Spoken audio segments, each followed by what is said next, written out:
Well, good evening, YouTube. Good evening, Rumble. And happy Thursday. It is almost the end of the week. How's everyone doing? Hopefully had a good one so far. Hopefully looking forward to the weekend. And let's move that over here a little bit so it's not quite in the way. There we go. A little better. So, before we get started, we're going to take a look at that code real quick.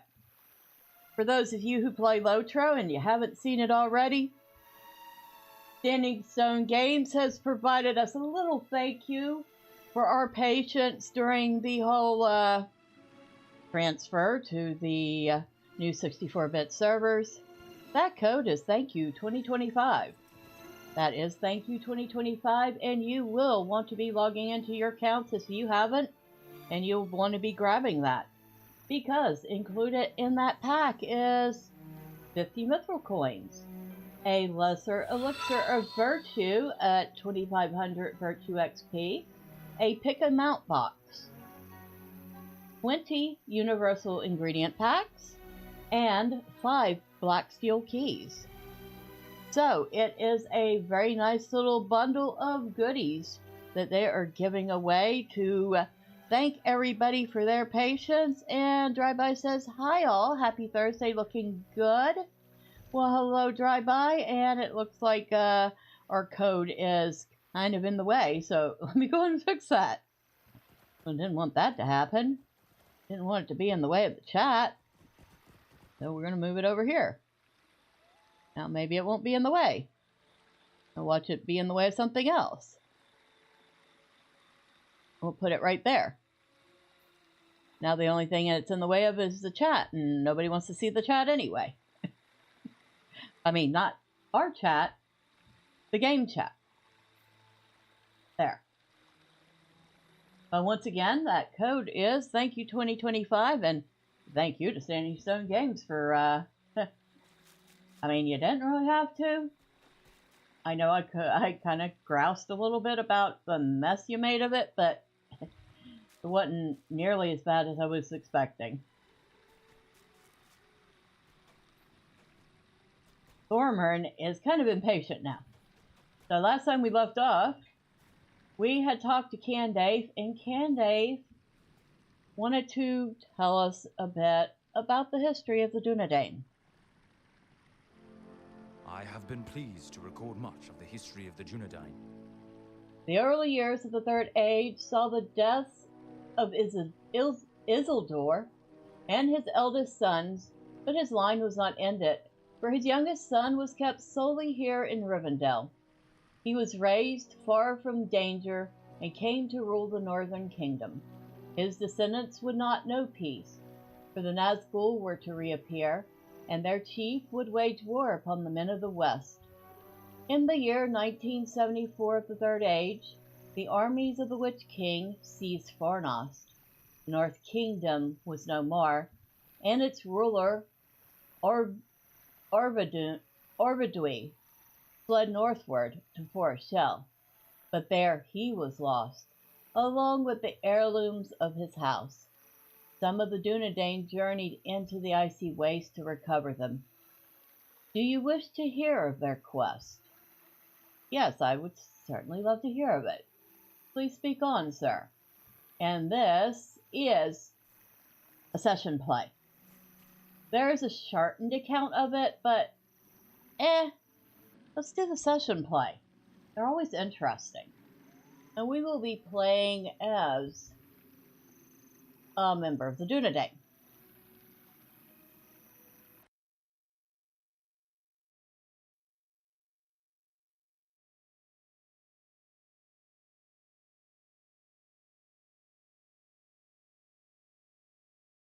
We just have to wait for the session play to start.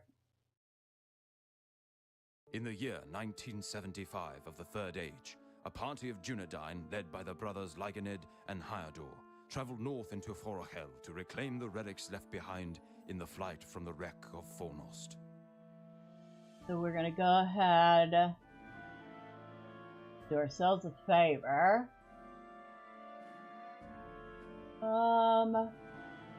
Mark.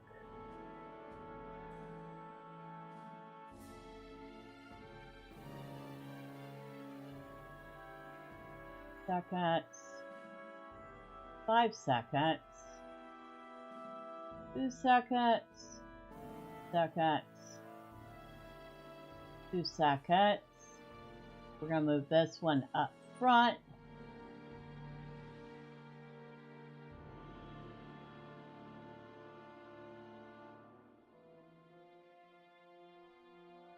Move this over here.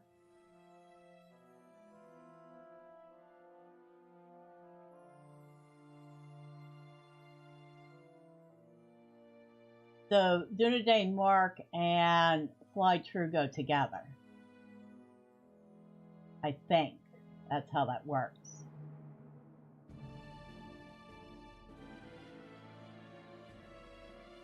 And we'll lock that so we don't lose any skills.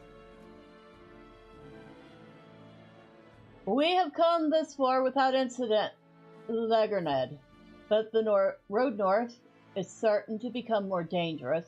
Little is known of the snowmen of Forest Shell, but if they are opposed to the Witch King, we surely find them to be allies. Still, the ship bearing Averdui should have returned by now, and its absence fills me with worry. We must press onward, no matter what we find. The sooner we learn what has befallen King Averdui, the sooner we may leave this cold land. There are worms on the rise ahead. Use your skills at remaining unseen and clear a path for us, that we may bring the wagon up the road safely.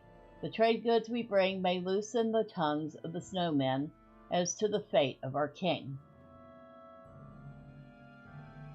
Alright, so this is our character. Can't see much of him because he's masked, but he is, of course, a member of the Dunedain. We will be using his stealth skill. Lyganed's ability to remain unseen was unrivaled in the north.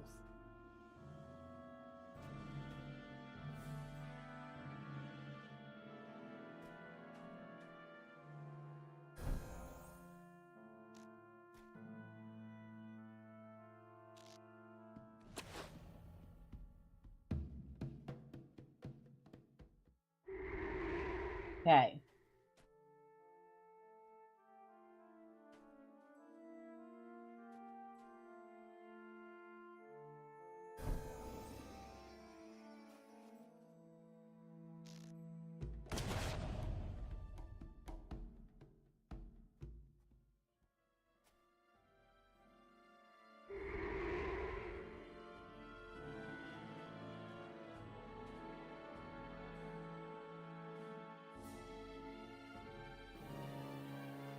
A little bit like a hunter, but with much better sneak skills.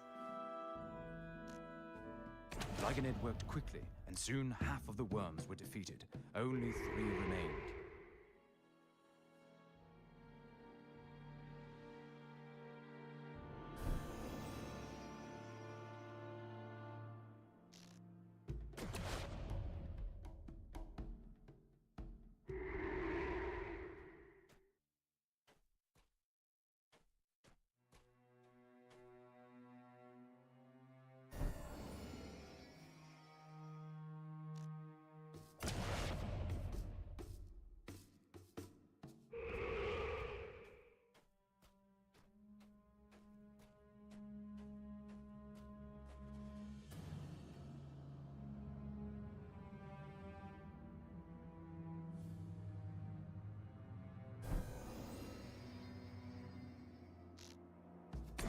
Lyganed cleared the path of the winter worms and returned to Hyardor.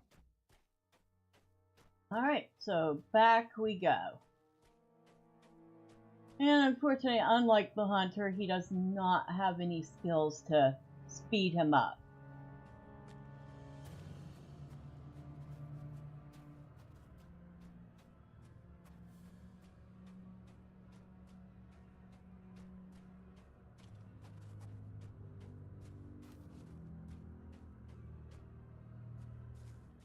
Alright, it is done. Very good. Now that the worms are cleared from the past, we can resume our journey northward into Forest Shell to learn what we may.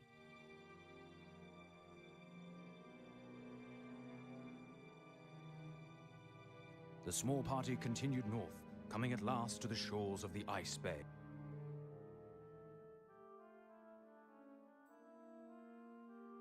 Well, that barely gave me enough time to get a sip of water. We have come to the end of our road, Leganed. Look there, the ship that was to carry King Arvedui back home lies in ruin. Wish now as you never have before. Wish that he was not aboard the vessel when it broke apart. We cannot tarry here, though. Dread lies heavily upon my heart. Hurry, Leganed. There are people ahead, but no sign of our king. Along the shore, they knew what awaited them. Hasika, the chieftain of that people, simply shook his head. You are the people of the Tall King. It was not a question. The Dunedain had been expected. You speak of King Arvedui. Know that he is our liege. What has become of him? The Tall King sheltered with us for a time until the great sea monster came. We warned him not to climb atop it. Our soothsayer smelled danger on the air. He did not listen.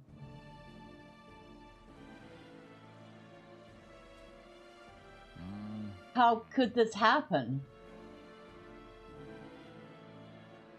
The power of the Witch King is very strong in winter. His ice broke the sea monster's back.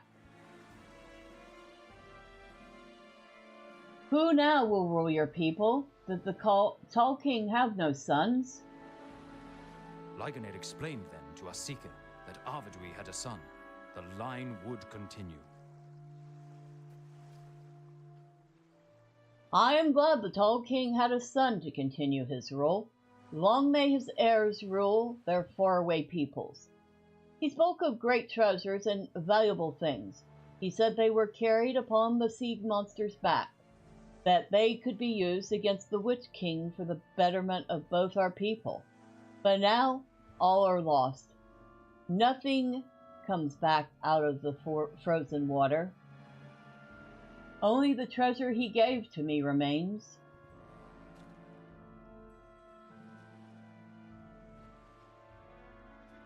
Wait, what treasure is this of which you speak? Before he left us at his peril, the Tall King gave to me a ring. He said it had no power, but his people would give much to have it back. Leganed, I need a word with you. It must be the ring of Barahir. It possesses no power save its value as an heirloom of the House of Isildur, but its value in ancientry cannot be doubted.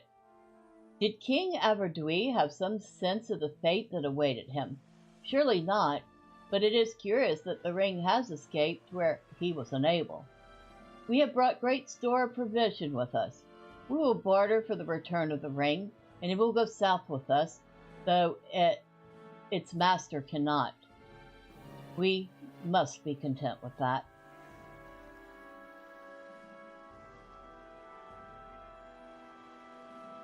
It was in this way that the Ring of Barahir was saved. For more than 900 years, the descendants of Arvedui ruled as chieftains of the Dunedain.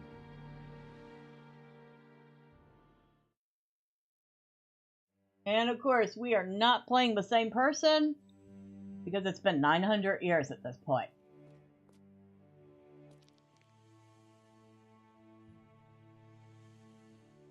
We are almost there, Koragor. For good or ill, I fear that we will not find Eredor, our chieftain, still alive, but we cannot call off the pursuit until we know for certain. The hill trolls of the Entmoors make their homes here on the Troll Height. and the tracks lead into the cleft just ahead. I will climb the rise and scout the area from above. There are goblins in these parts as well. I leave their fates up to you, but know that the trolls must be our main concern. Good fortune, Korogor. May we not be too late for our chief. In the year 2930 of the Third Age, Arador, the chieftain of the Dunedain, was taken captive by hill trolls. And once again, we have the same skills, so... His closest allies journeyed far into the Eden Moors to rescue him. we don't have to worry about changing up.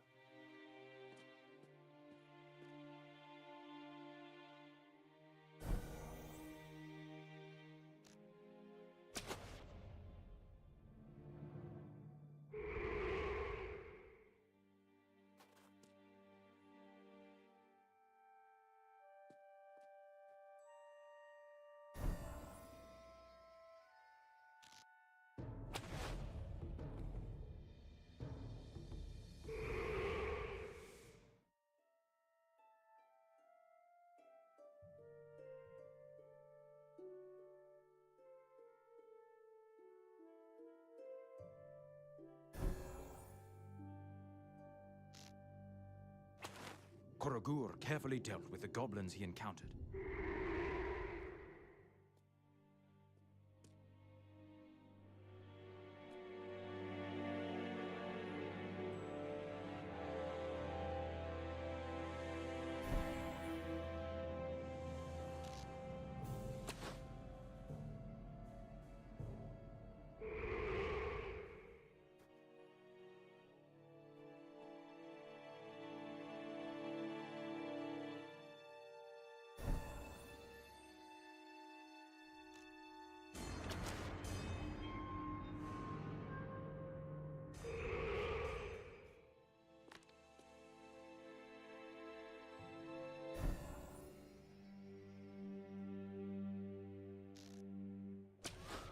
The goblins would long whisper of the shadow that cut down their fellows that day. Always love that one.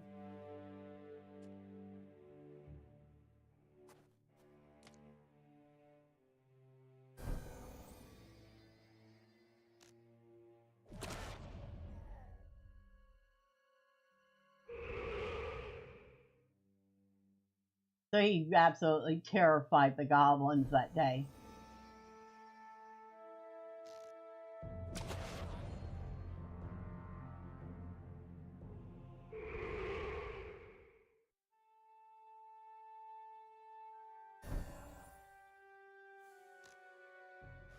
The goblins fell before him, and Korogor came to the den of the hill trolls.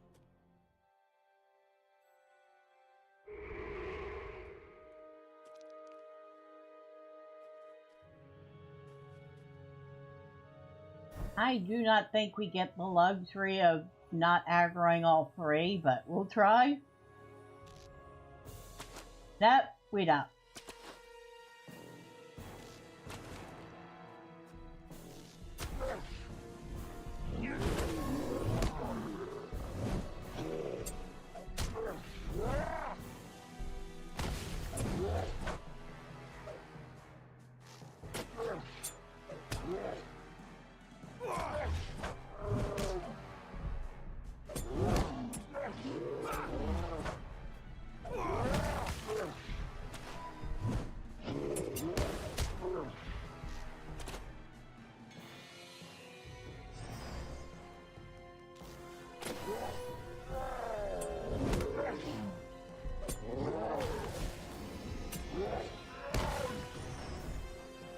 He has to have a pretty quick healing spell, though.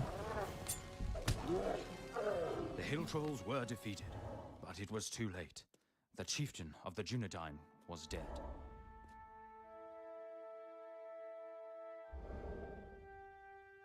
Eredor is dead.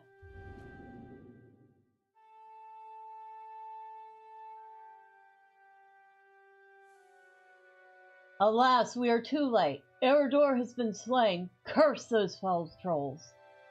Glengun wipes away a tear and composes himself as best he may. His son, Arathorn, is chieftain of the Dunedain now, though he won it not, and him newly married as well. There is nothing for it, Coragor. We must return with the sad news. I pity Arathorn for the responsibility that now falls to him, but we must console ourselves with the knowledge that the line of Isildur will continue. What a sorrow if it were to end in this world. May Arathorn reach a different fate than his father. Let none come to the Troll Height without remembering the fate of the chieftain of the Dunedain. From this point forward, this height will be known as Arathor's End, and will be a warning to all.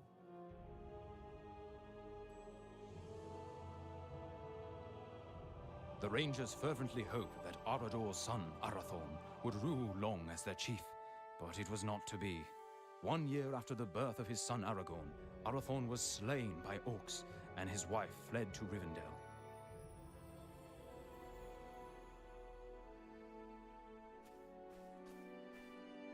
Aragorn, son of Arathorn. We have been friends for many years, Tugon, and we have explored the wide lands of Eredor together. Your friendship means a great deal to me, but I have said nothing for which you should be angry with me.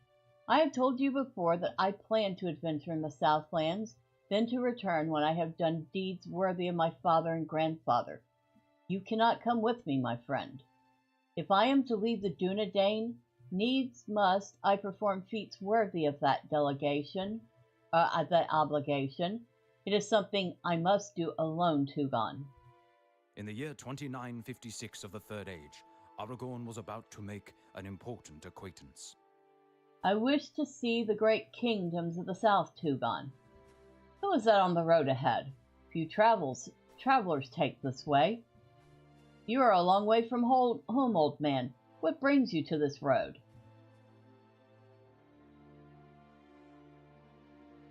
The old man smiled with amusement. What you say is true. It might also be said of you, Aragorn, son of Arathorn. How do you know my name? No, hold, Tugon. I do not believe this man is our enemy.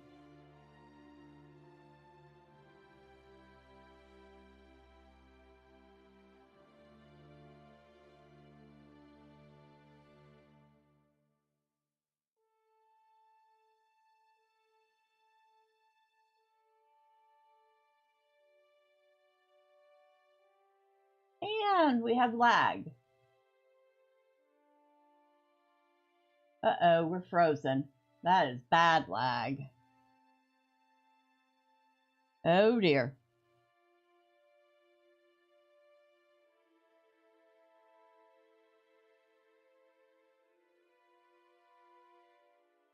Uh-oh, I think we're about to crash out.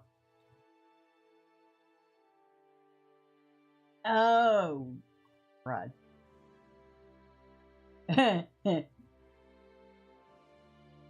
Okay, cross fingers. It might still restart.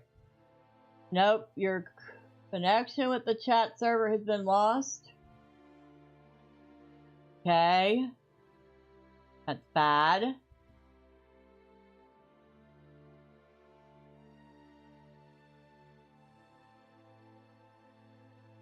Burp, burp, burp, burp, burp, burp. Ah.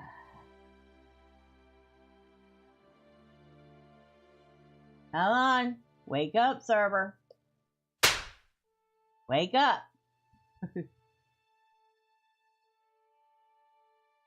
Wake up. It's time to wake up, server.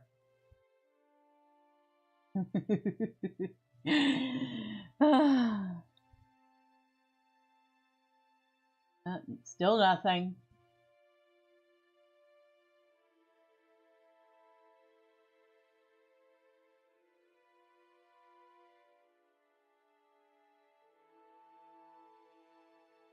It's thinking.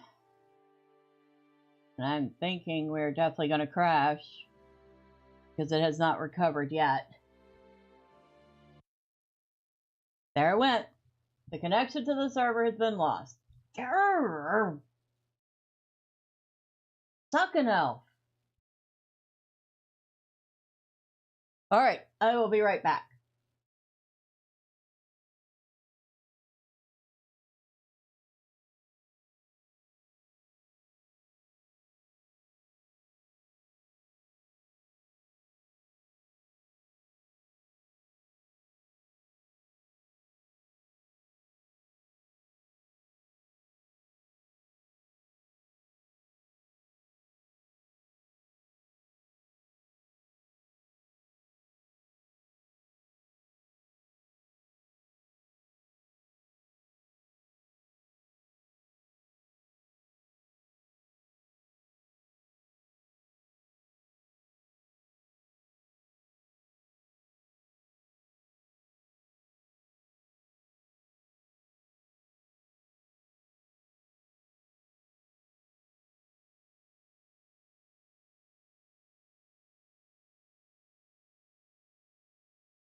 In the year 1975 of the Third Age, a party of Dunedain, led by the brothers Lyganid and Hyador, traveled Oh, wow. to Hell to reclaim the relics left behind in the flight from the wreck of Fornost.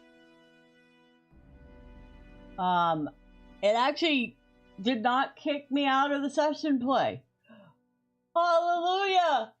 I was thinking I was going to have to start that whole thing over. Okay, let's go talk to the old man, who I think we can guess we know who the old man is.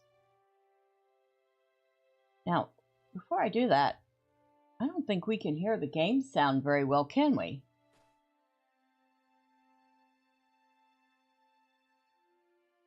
So, hold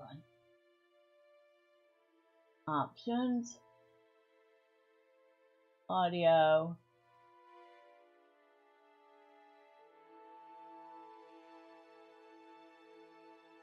There, you might be able to hear it a little better now. Alright, hello, old man.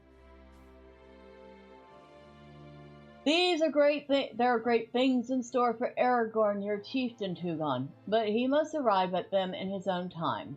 It is a solemn duty of all the Dunedain to protect him, for he is descendant from Isildur, in line unbroken, and one day he must rule in Gondor. Gandalf smiles with amusement, peering at you from under his eyebrows. But these are mighty words, and the time is still far off. We all have work to do before that day comes, not just Aragorn, and not just, in our small way, the wizards, but you as well, Tugon. You will not travel with Aragorn in his journey into the kingdoms of the south, for he has made up his mind, but you still have your role to play. In friendship you will carry it out and have victory. I am certain, for that is a weapon no servant of the enemy fully understands.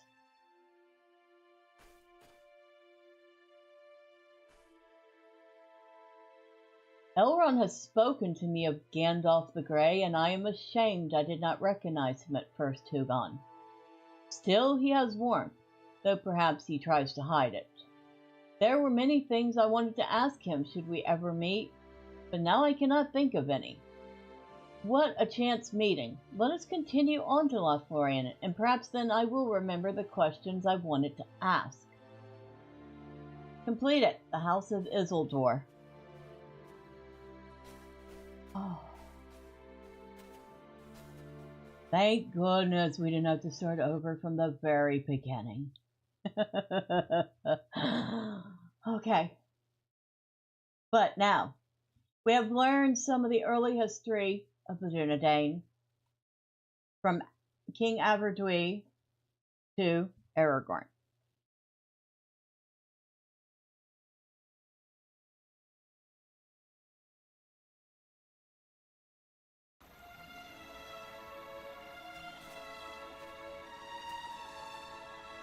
All of the Dunedain have played their parts. So it will be with us.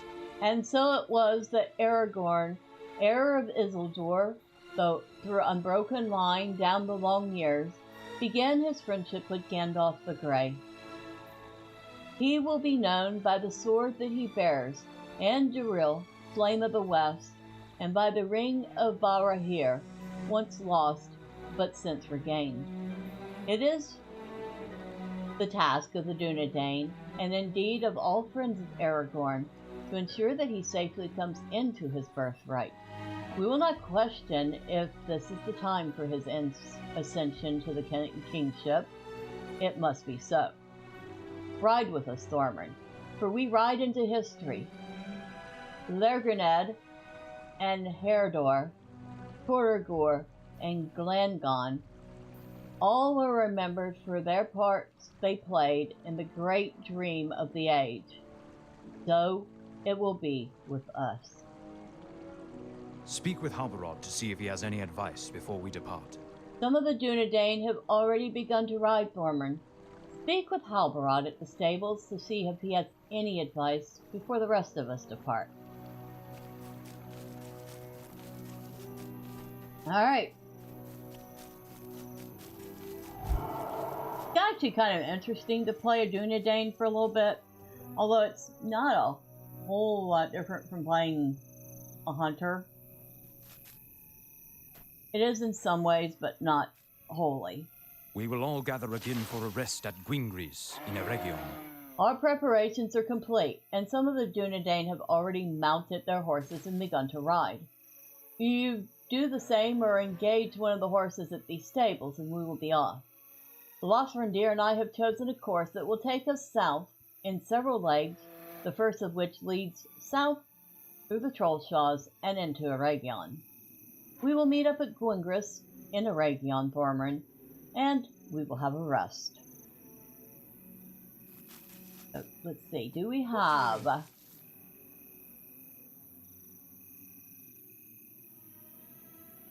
Apparently we do.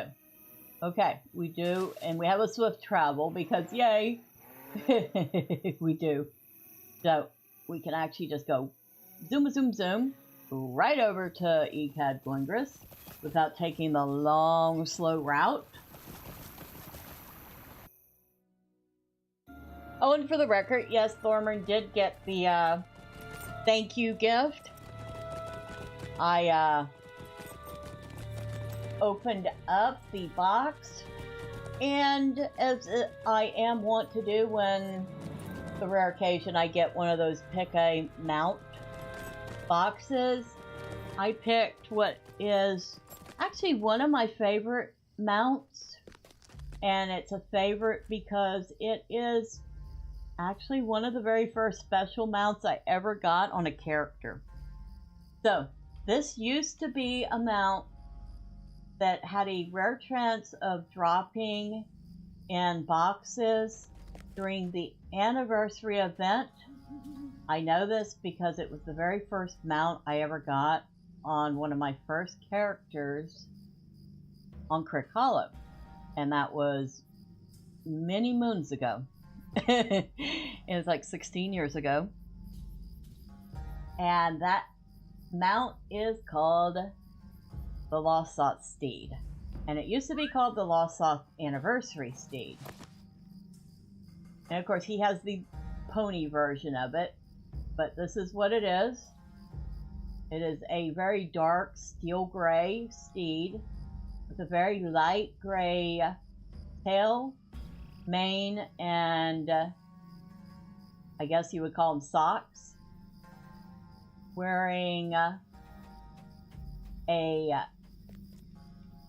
leather halter, bridle, and other accoutrements.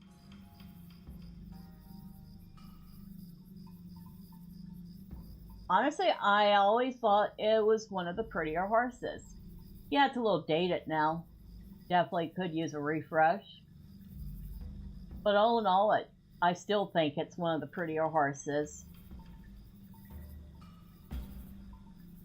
The second best option out of that box, I think, would be the Blue Roan Steed. But that's the one I picked for Thormurn.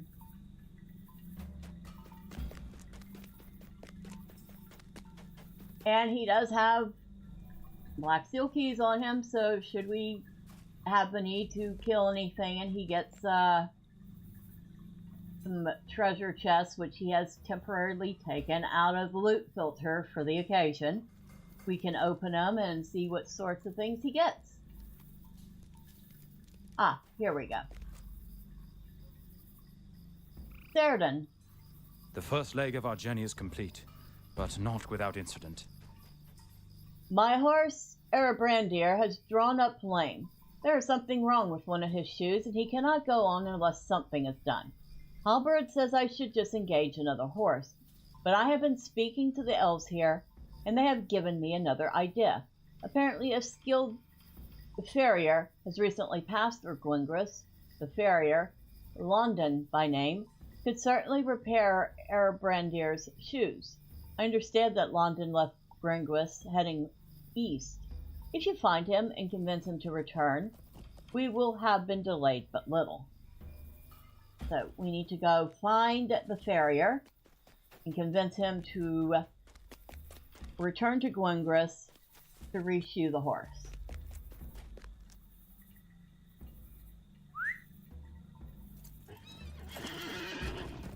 Easy peasy. Let's go find a farrier.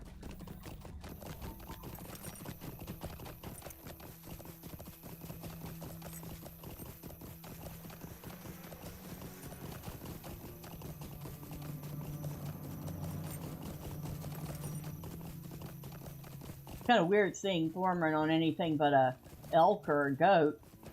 But he's on an actual horse right now. A pony. Because I guess dwarves are a little too short to ride actual horses.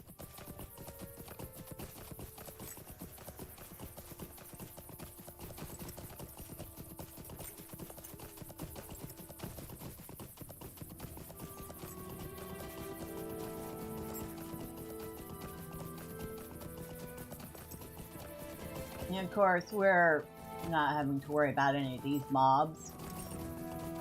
They're a little bit outside our level. And that one hiding in the bush. To pick up the honey while I'm thinking about it. The fine clover honey. I can't remember if the fine clover honey is the stuff we can buy or if it's just regular honey. But you know what? Fine clover honey is easy to stop for. The other stuff, the strawberries, the blueberries, we can grow that stuff. Thormurn just has to get down to business and also find some room in his vault for the stuff. Or grow just enough to make himself some food and no more. I can't. Oh, hello, Plastonic. Happy Thursday. You say I can buy both? I always thought it was only one, not both of them. But okay, if they've changed it so you can buy both of them, or if it's always been the case and I missed it, either way, awesome. And hello, must be London. Hello, sir. Your expertise is requested. Careful, stranger. There's a group of Uruks in these parts. Careful, stranger. There's a group of Uruks in these parts of great size and strength. I saw them not 2 hours ago. They were passing north, and though I could understand little of their cruel speech, it seems to me they were seeking treasure. There are ruins throughout these lands, you know. These Uruk would like nothing better than a chance at plunder. London listens to your account of Cerdon's plight and agrees to tend to the needs of his horse Erebrandir. His face then freezes in a mask of fear. The Uruks, they're coming back. Prepare to fight. At least the NPC tries to fight. Thank you, friend. I will speak with you again back at Gwingris. Awesome. Huh. So we need a orc, goblin, or orc in the Misty Mountains. Well, I'll have to swing by there at some point and grab one.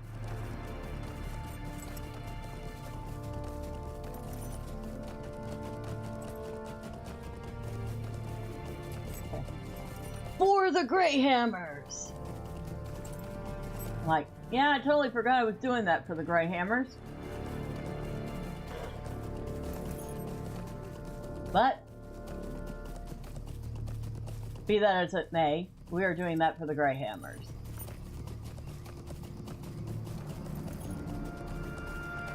Anything good out of those? Nope. Nope, nothing good out of them.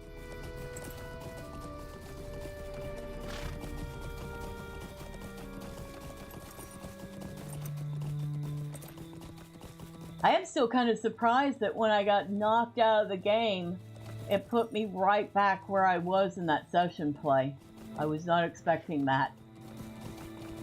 I was fully expecting to have to start all over again.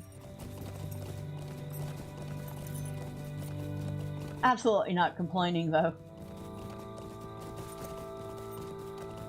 Blackberries, lots of blackberries out here.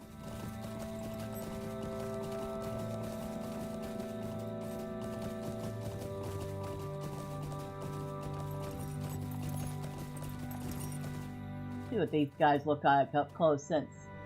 Yeah, you're a nasty looking fella. Boy, you're cruel looking. Okay.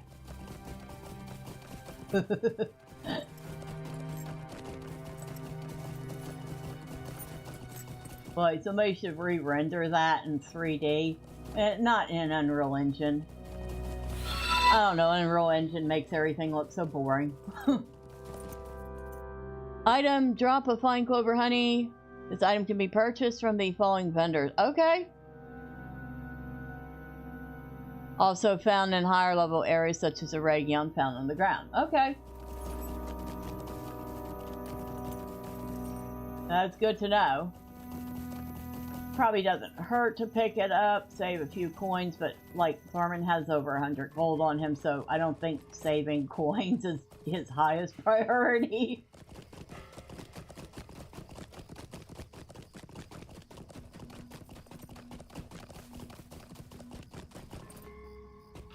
Oh.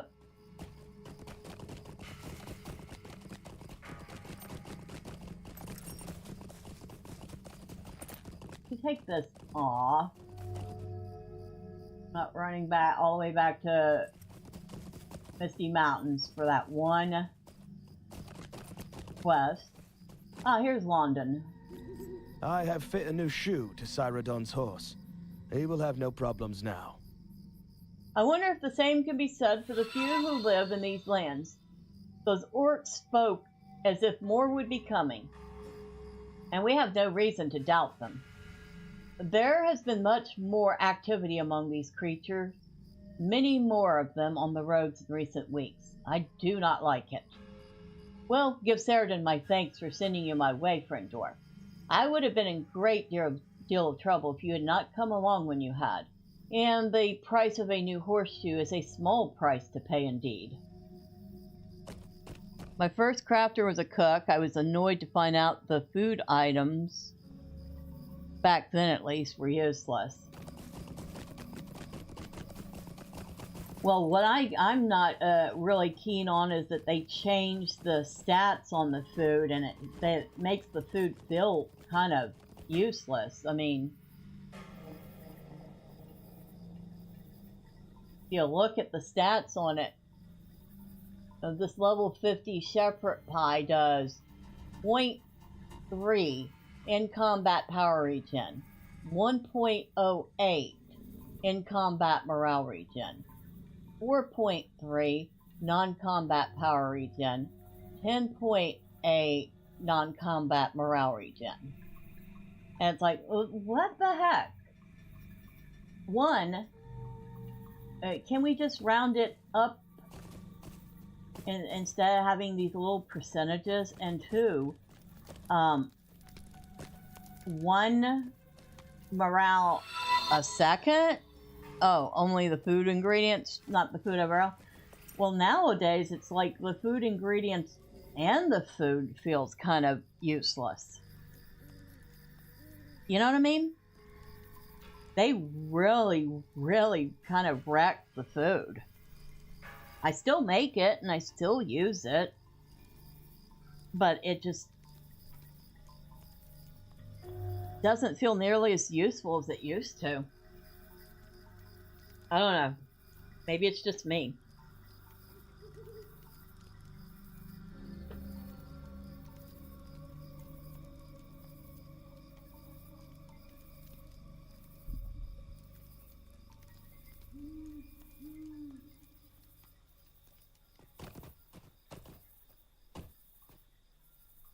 Erebrandir is ready to go once more. His new shoe fits perfectly, a testament to the skill of London. I am worried about these orcs, though. If it is true that many of the creatures have come north through Candaith into Aragion, our ride south may quickly become a more difficult than it has already been to this point. Are they solely here for the plunder, or is there another purpose that drives them?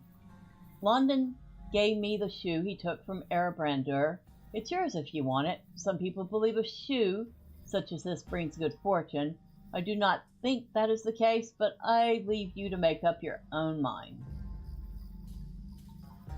The rest of the Dunedain have gone on ahead. They wait now for us. We will meet up with the company for the next leg of our journey further north of here at Ikadaragion. May the wind at your back speed your arrival. Erebrandir and I will see how stands up the work of London until we meet again at Ikadaragion. In other words, he's going to take his horse out for a leisurely jaunt. We're going to, I always have kept the horseshoe, even though, as far as I know, it really doesn't do anything. It's rumored to maybe perhaps do something, but I've never seen it actually do anything.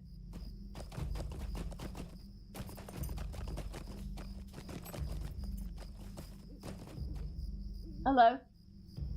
Greetings to you. It would be kind of neat, you know, maybe one of these days if I go to the treasure hunt, I'll test it out and I will, like, equip it. I believe it is a pocket item. Yeah, it's a pocket item.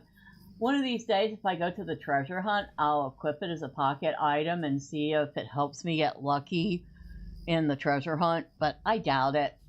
I think it's just something fun to clutter up your bag with. Oh, look. Okay, that's right. We haven't done the quest here, so from here on out we have slow travels. We can live with that. So, Ikadaragion it is.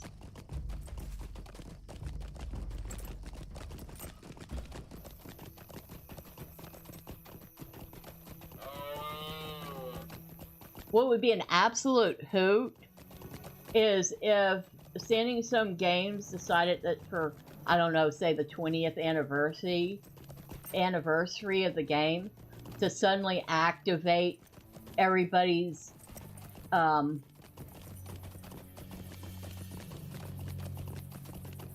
Erebrandir horseshoes, to have them do something like really awesome.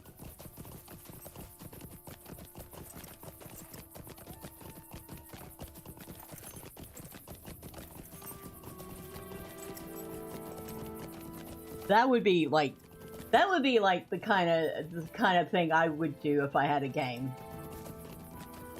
Have something that just seems like it's completely useless, and then for a big anniversary event, activate it, and it turns out to be like something really fun and awesome.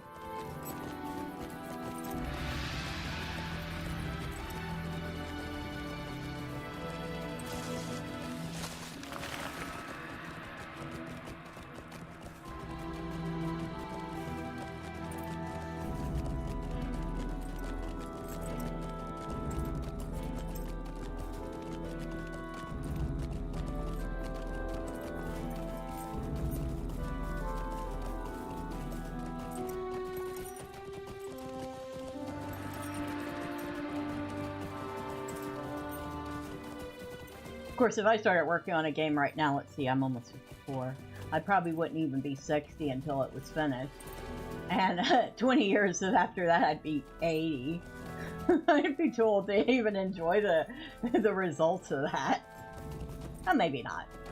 I mean, Grandma Shirley's like in her 80s, and she still enjoys playing games, so not all hope is lost.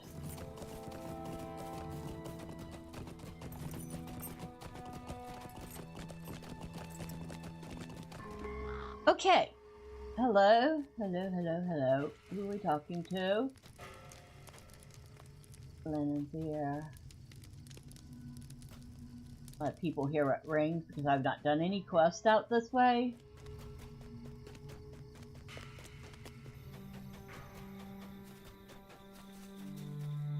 Hello, Radnir. We have received a call for aid, and Halbarad thinks we should help.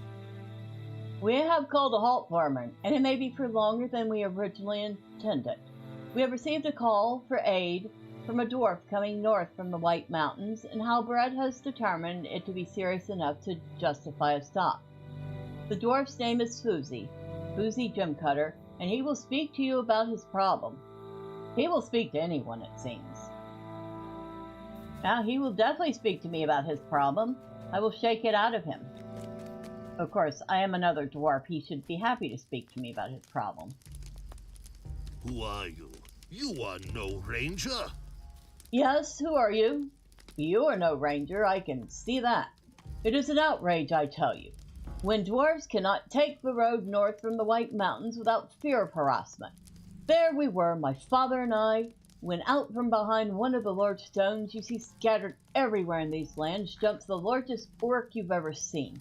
He beat his chest with a gloved hand, shouted the name of his clan, I'll never forget it, then knocked out my father, Fumi, and dragged him off.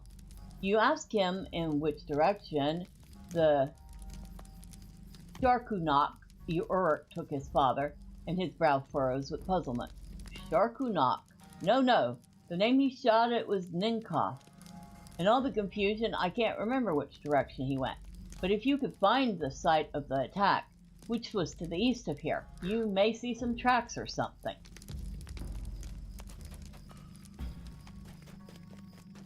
In other words, you were too busy running to notice which way they took your father. Very good.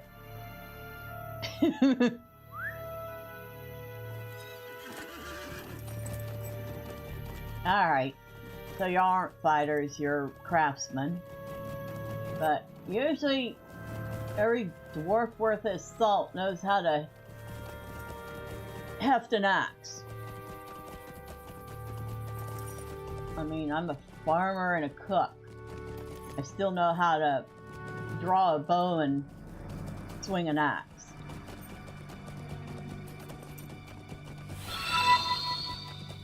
Life isn't easy for a man or dwarf named Sue or Susie. Right?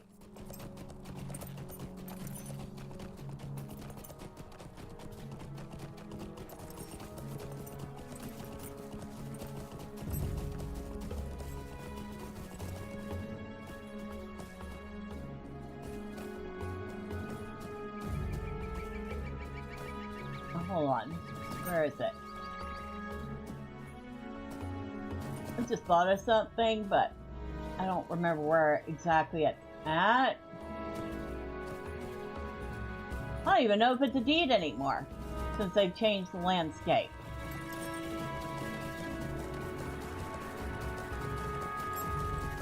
And now I just went way off track. Hold on. I don't think it's around this way.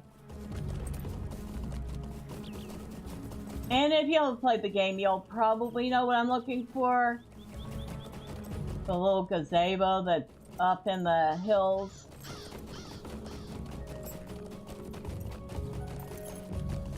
The one that you have to do the jumping puzzle to get up to.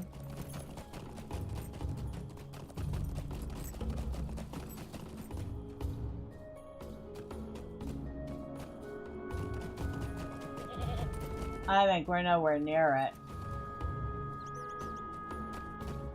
Either that or I'm just too far away to actually see it right now. Because I do have the draw distance down a little bit. Oh well. I'm not gonna fuss over it that much right now.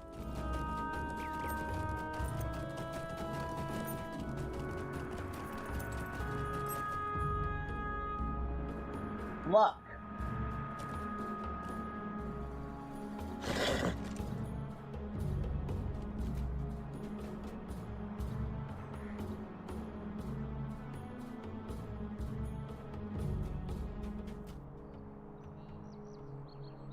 Okay. Well, we found the site, I think.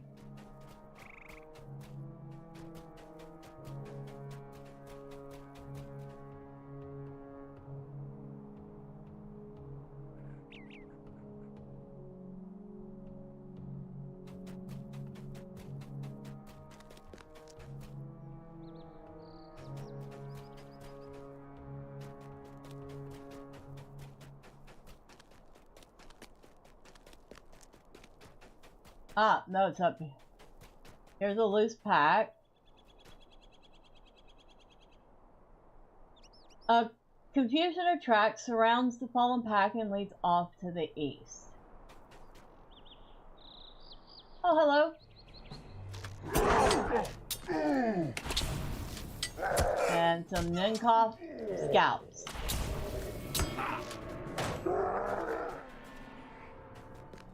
So, dude down there is for a completely unrelated quest, which is why we couldn't interact with him.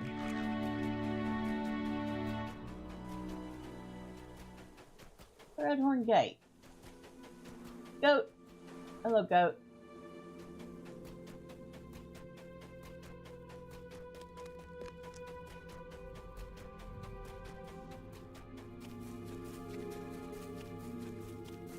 Hello, warg. Aren't you lucky? Oh, go see what a warg looks like up close.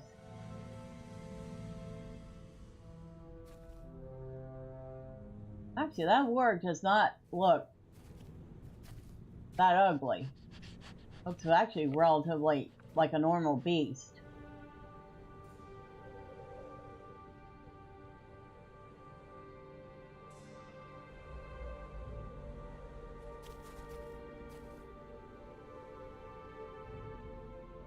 Very mean beast, but a relatively normal looking one.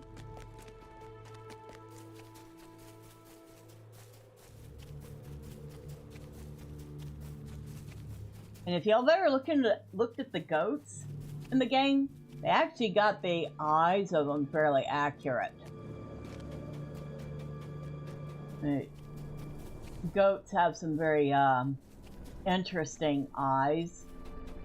Most animals, especially most mammals, have either circular pupils that are in the center of the iris, or they have, I want to call them an elliptical pupil. And that pupil is usually located. We need to go up about the center of the iris. Vertically. Goats, on the other hand, have this almost slightly rectangular shaped iris, and instead of being vertical, it's horizontal, and it looks absolutely evil.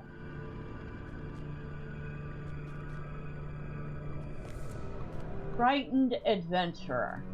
Hello. You look like a very well-dressed soldier, so if you're frightened, you're either green or something really scary in there. You pursue the Uruks. Your trail ends here, I am afraid. Hail to you, dwarf. You're in pursuit of the orcs. Your trail can ends here, I'm afraid. The ruins of Minas Elendor that you see stop the cliffs here are crawling with the creatures and with worse besides. Still you intend to scour the ruins? You are brave, my friend. If I cannot dissuade you, I at least will tell you what I have learned of the place. I will not myself journey there again, not for any sum. There are strange doings going on inside Minas Elendor and its cursed cellars, and I have seen enough to last me. Well, this was the site of a terrible battle, long ago. The elves at Gwingris would not tell me much of these ruins, but they told me enough to whet my curiosity that this was the site of a battle long ago, and none of the people who lived here were spared the sword. But the goal of the enemy was not treasure, for the coffers were left untouched. But there is something strange about the rooms and corridors of Minas Elendor, and the cellars at Delatham, which run beneath. You see things. Sometimes disturbing things. It is as if the horrors that fell upon the place scarred it in some way that the stones have not forgotten. It would be a brave dwarf indeed to explore the place from top to bottom. Some rooms in Minas Elendor can only be reached by stair within Delatham, and the opposite seems also to be so.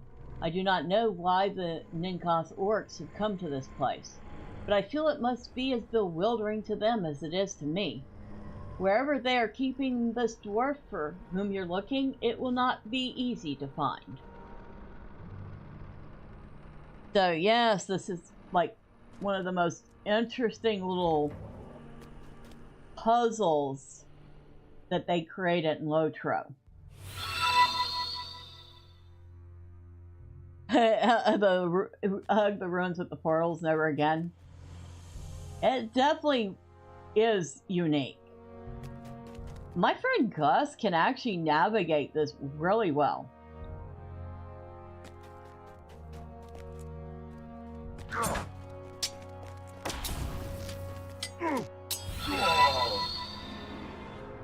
Bonsoir, Madame Bella. Sorry I'm very late to the party. Haven't been able to catch the live stream in a while. Glad to run into you again.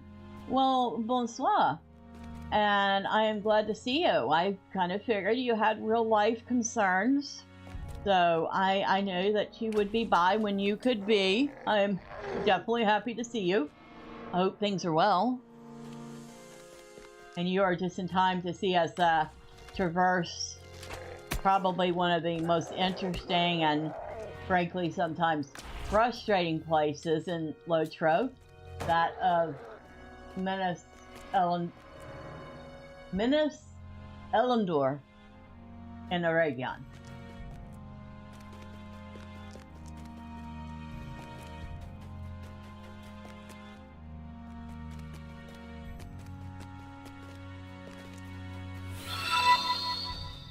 Yes, lots of landscape home renovation going on in my real life.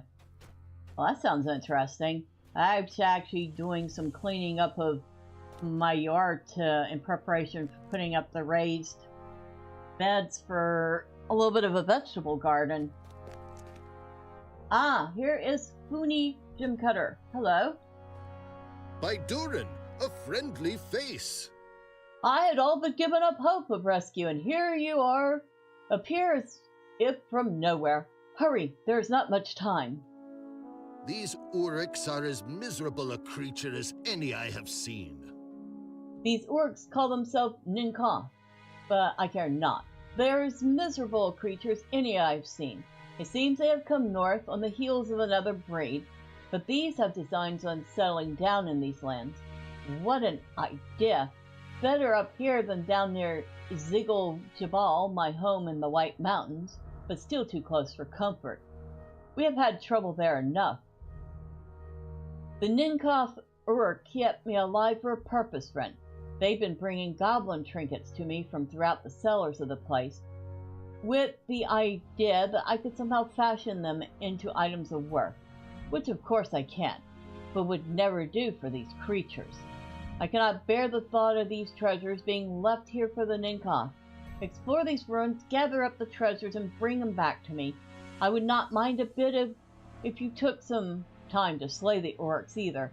Oh, you may want to make a map. He's not kidding. Number one thing about this place, you really could use a map. Which, since we don't have, we're just gonna kind of play it by ear. I mean, I could look up a map online, but so that, okay, we came from this one. So that's the exit.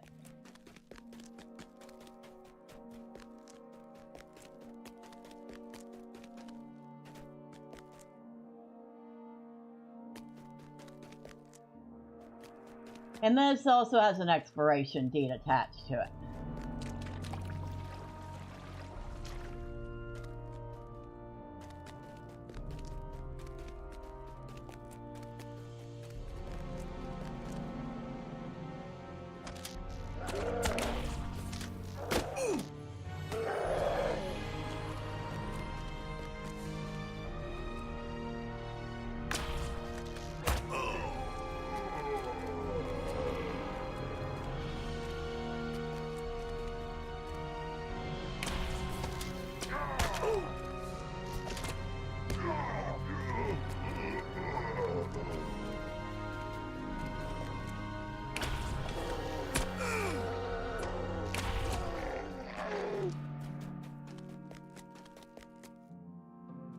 You found the Room of Dread in Minas Elendor.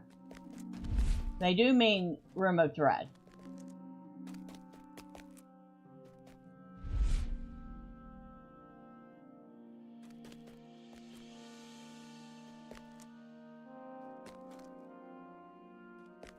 If you stay here long enough, you will get enough dread to die. Let's not do that.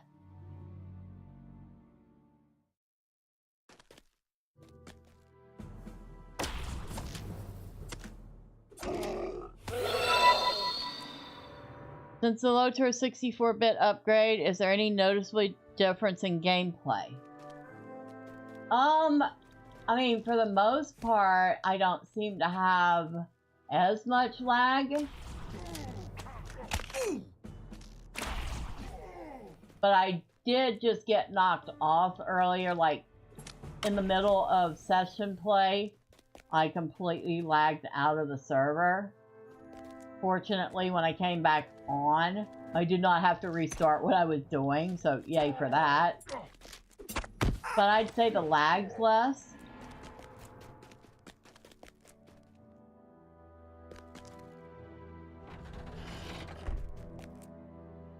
A lot more people, because of course the people are all more concentrated now. So we're in a completely different part of Minas Elendor. And oh yeah, what we just ran through was the other part, the Del Assad part.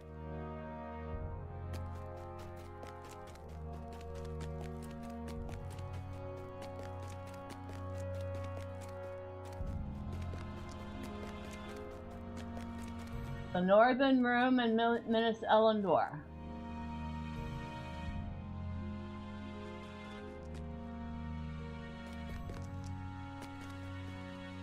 Okay, no. Sometimes if you stick around, you'll see a ghostly image of what happened. In this case, we did not. And this is, oh, I'm sorry, it's Delitham.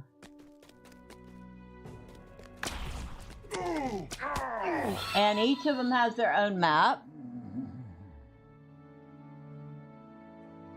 You always felt some games waste too much time with excessive amounts of servers. Well, to be fair, when LOTRO first opened, it was certainly not excessive.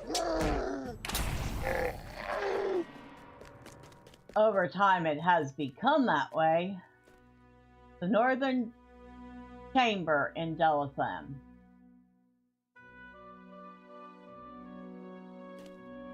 Again, no ghostly presence. But we did find a treasure coffer.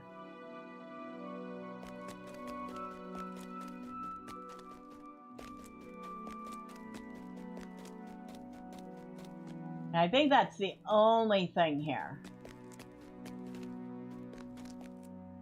Yeah.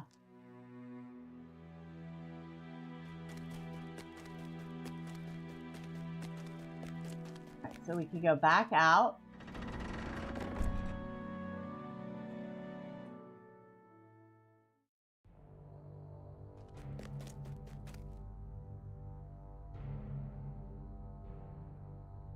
Alright, so we came from that way.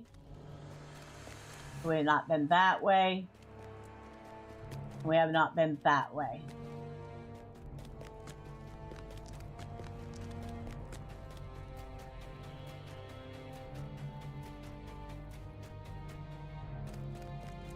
I think this way. No, it does go someplace different. Okay.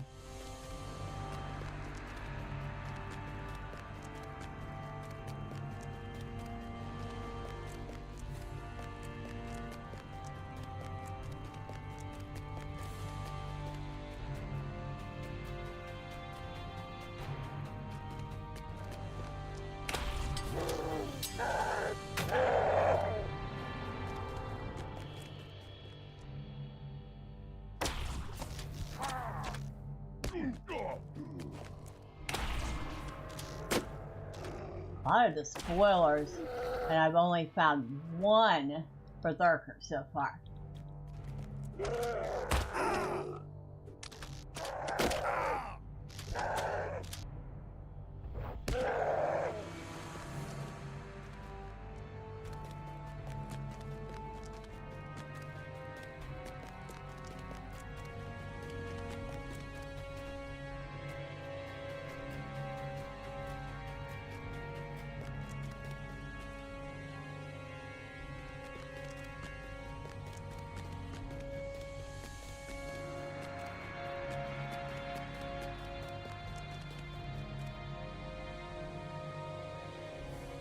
Okay, that just goes back around that way.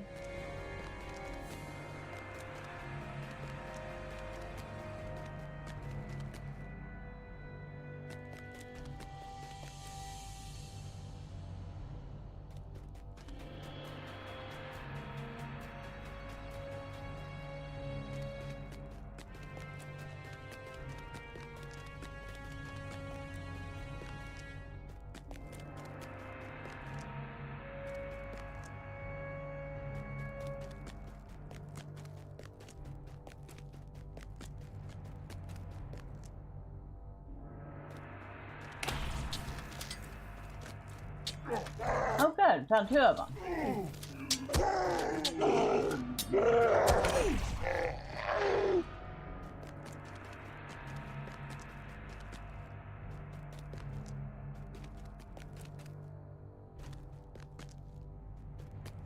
Like I said, my friend Gus is a lot better at navigating this place than me.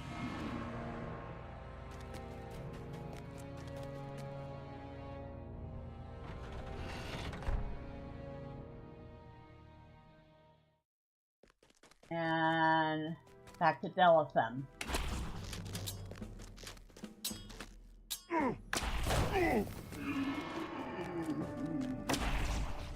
The central chamber of Delafem.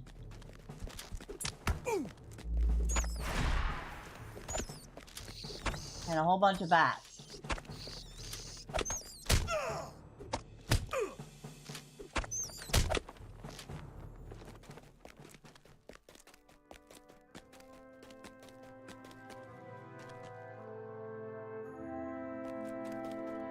Treasure coffer.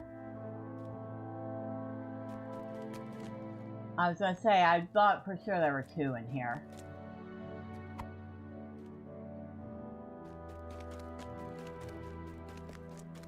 Don't think that door leads anywhere, but let's get rid of this, the spoiler, and find out.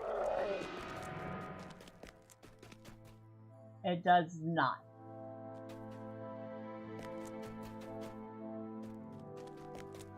Oh, we have one treasure chest so far. Good.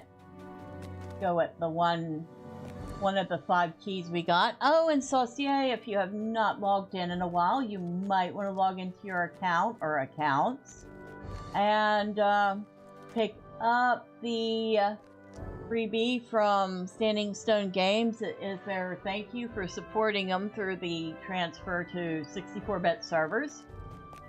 The code is thank you2025. The gifts are actually very nice.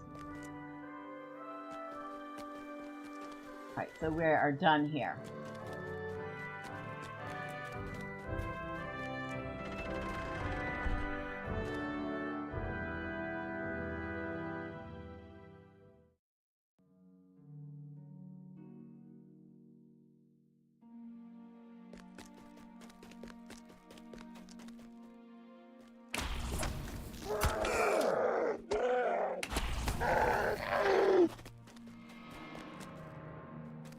And for anybody else who might have recently joined in and has noticed the coupon code on the screen, that is, once again, Standing Stone Games thank you to the community for their patience and putting up with all the issues surrounding the transfer to 64-bit servers. Included in that gift is 50 mithril coins, some Virtue XP, a picking mount box, universal ingredient pack, 20 of them, and 5 black steel keys. And of course, that is 1 per account, so pick the character you want to have that bundle of joy.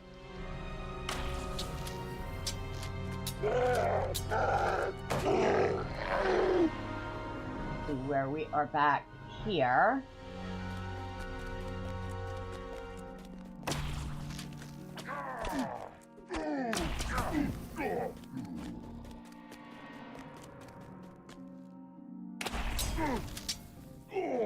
I would say definitely worth it for the mount, the mithril coins, and the keys alone.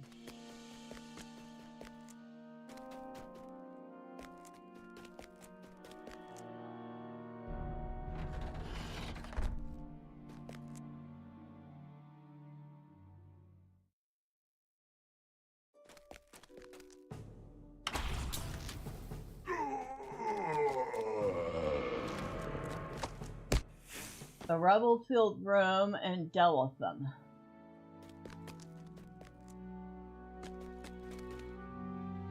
We don't necessarily have to kill the lizards. They won't attack unless we stick around too long or unless we attack them.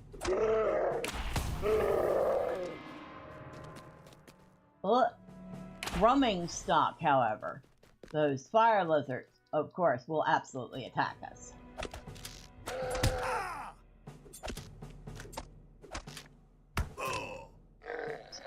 Shift L. And they've gone back to the old deed log because, of course, the new deed log is just a full-on mess.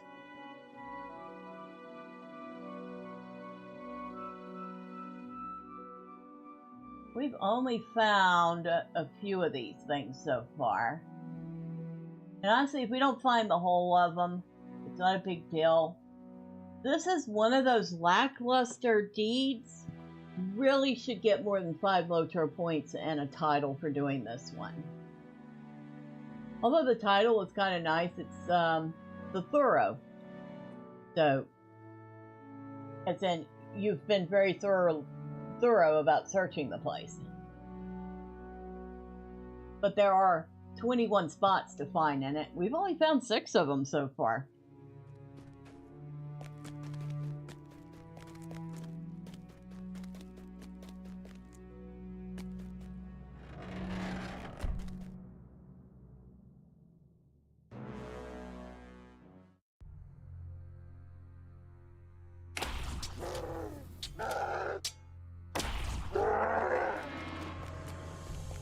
The isolated chamber.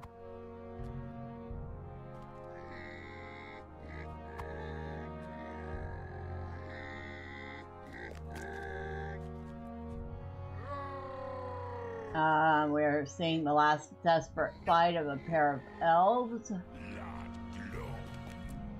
That one was particularly sad, because you know that didn't end well.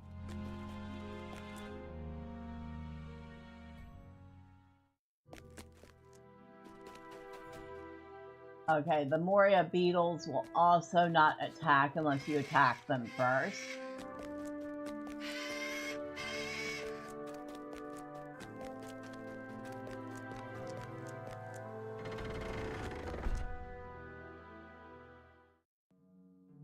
And this is the window chamber in Minas Elendor.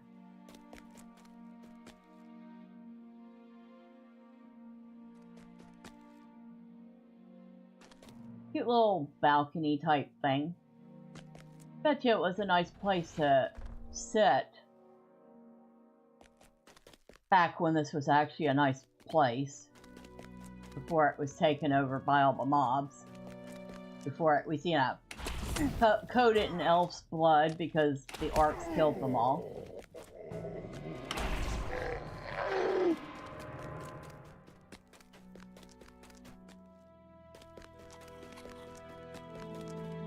The illuminated bend.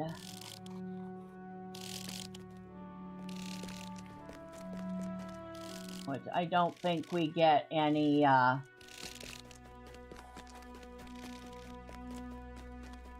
bit of story on. Nope. And that just leads us back that way. I'll leave the beetles alone. Go back over here. Not gone.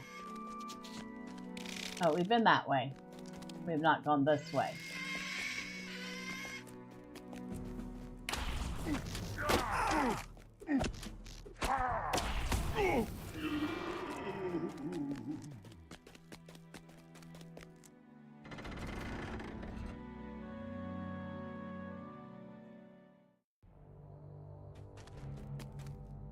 The dimly lit pillared room in Minas Elendor.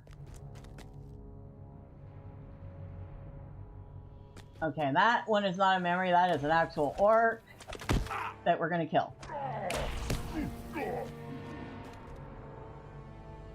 Still only one box. I am very disappointed.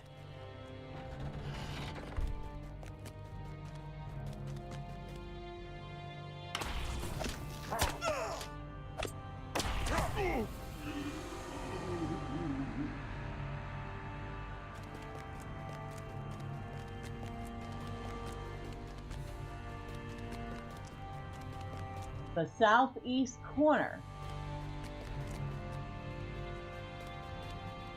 Some of these names are just pretty generic. No lie.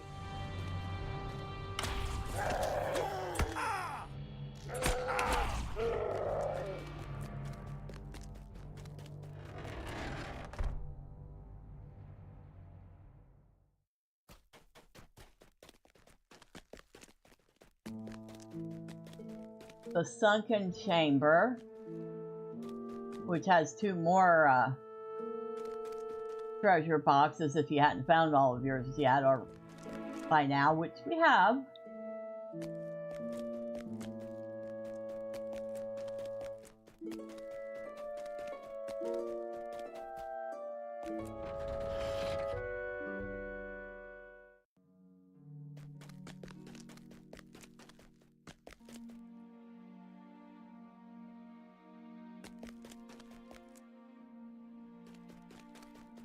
Let's see.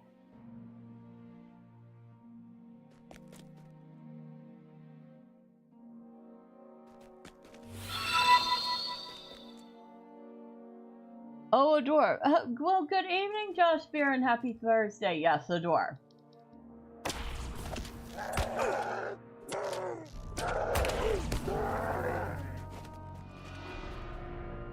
Thormurn is actually a dwarf. The southeast isle in Minas Elendor.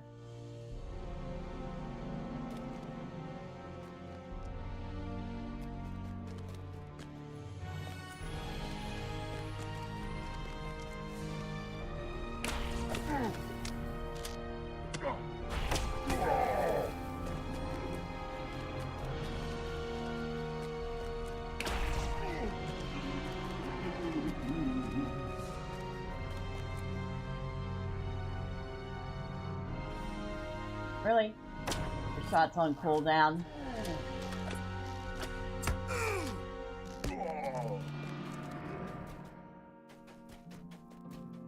The circular courtyard.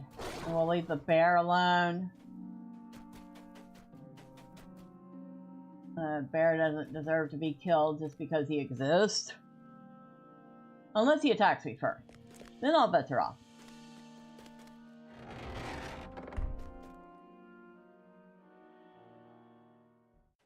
And back to Deletham.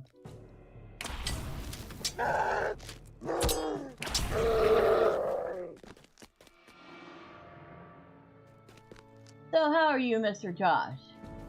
Having a good week?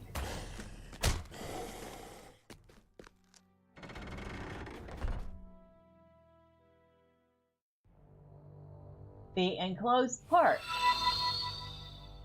I'm okay, thanks for asking. That's good to hear. And another treasure chest if you hadn't found all yours yet already. I'm doing pretty good. It's getting warmer. I'm happy working on getting the yard set up for a raised garden. Gonna put a couple of vegetables in. You know, enjoy going outside to I guess literally touch grass. The southwest corner of Deletham.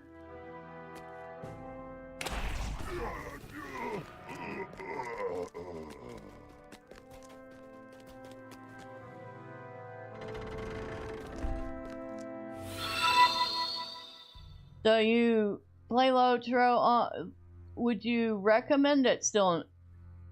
I actually recommend it more now because they did a lot. They opened up a lot of content for free-to-play players. So there's a lot more to do for somebody who's free-to-play. You can actually play all the way up to level 95 without having to buy anything.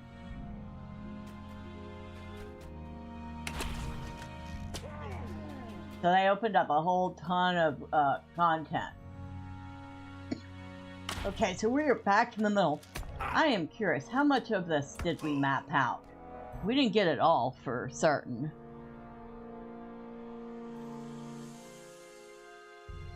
We got 18 of the 23. There's only 5 left? Are we serious? Wait, which ones are we missing?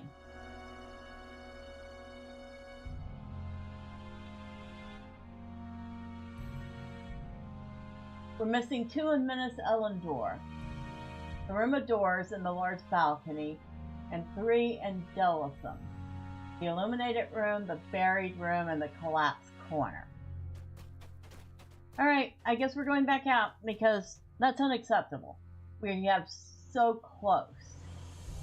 We're so close to finishing this.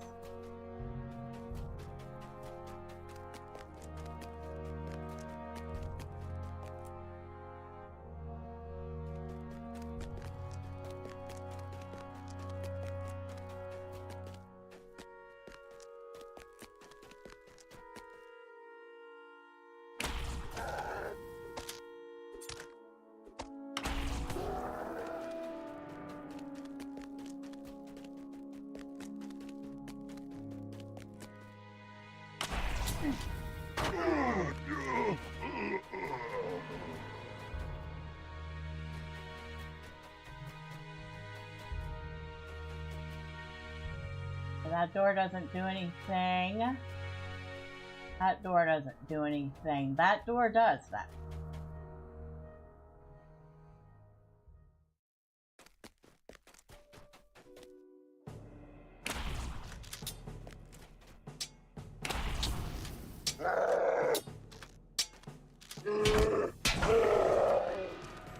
The buried room. Alright, so this is the buried room. Whoa, hi. Maybe that's why the room is buried. Got buried by a troll.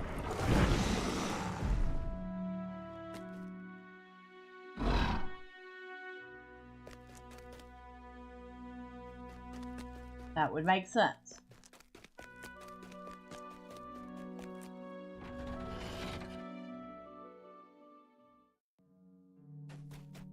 And like I said, the other two don't do anything.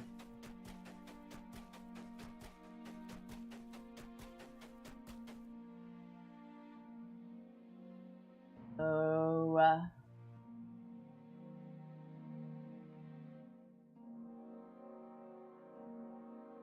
we have space over here. We have a little bit over there.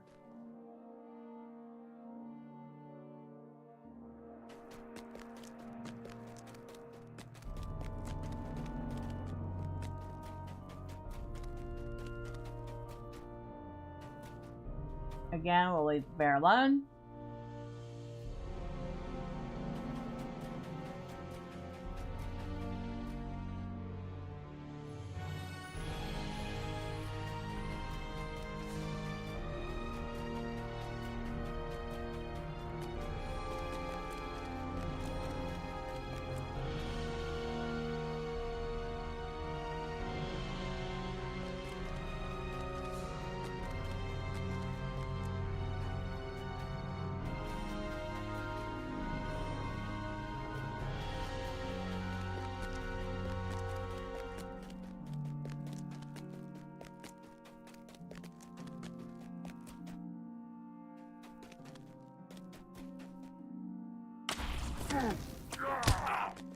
Hey, what if you're wanting to get a Slayer deed done? Probably a good way to do it.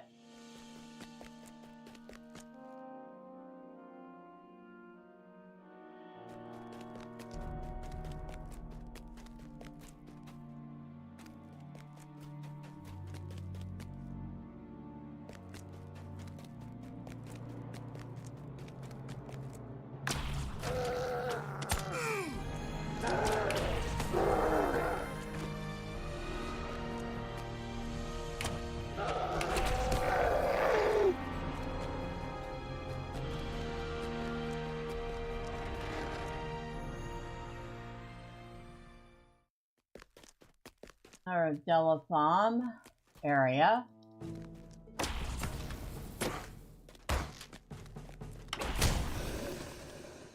I don't know what Humphrey Roaming's stock is doing all the way out here.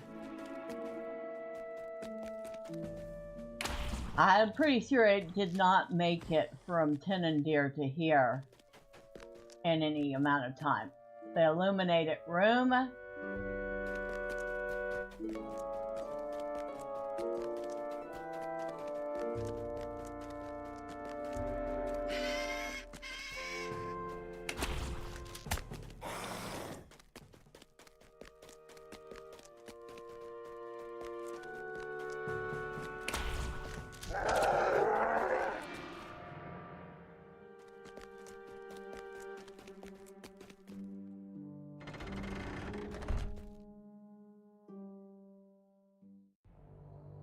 The large balcony.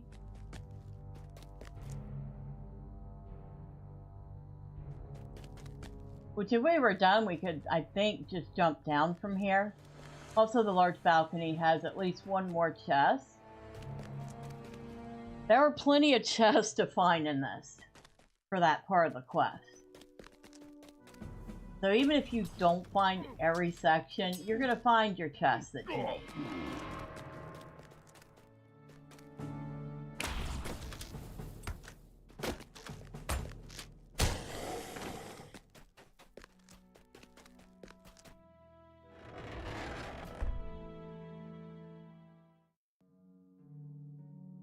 And we've already been here.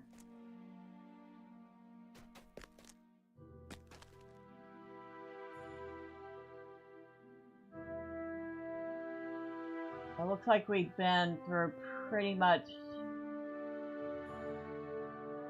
all this section.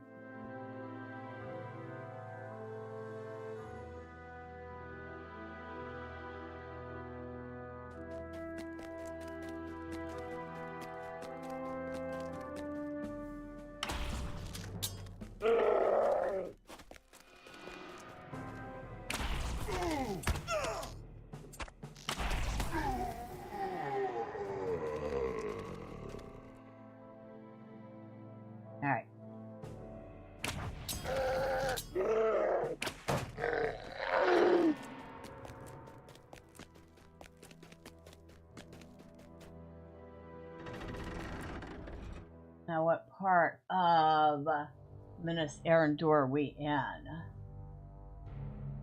Over here.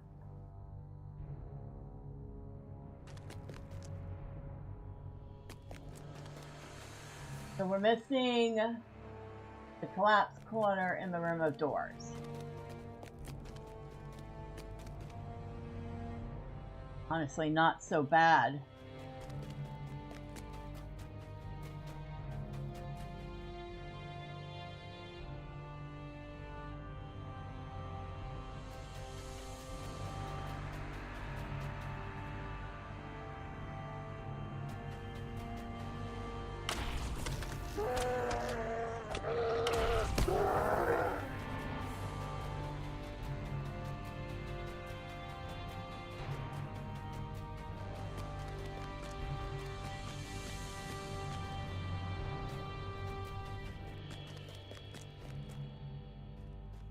Oh, hello.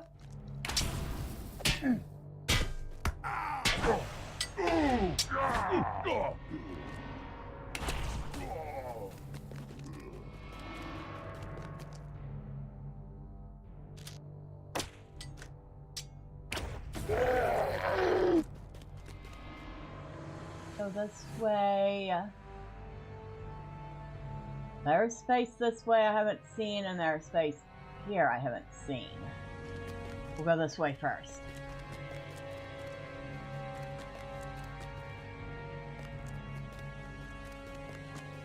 Two spots to go. Can we find them? That's $1 million question. If I had $1 million, well, I'd have $1 million. I don't think I know what to do with it. Beyond pay off the bills and buy a new computer.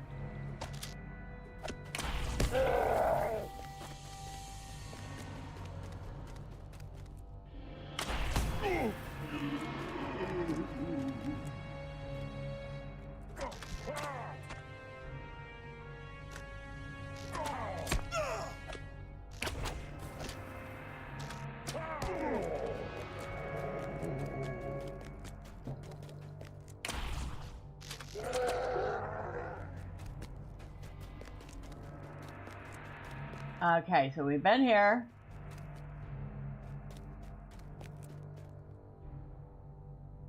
Note we step out of that room for a second so we can collect ourselves. That does not do anything. Okay, that's what I want to find out. That was the Room of Despair. That's the one if you stick around too long, you're gonna die. Because the despair will overwhelm you.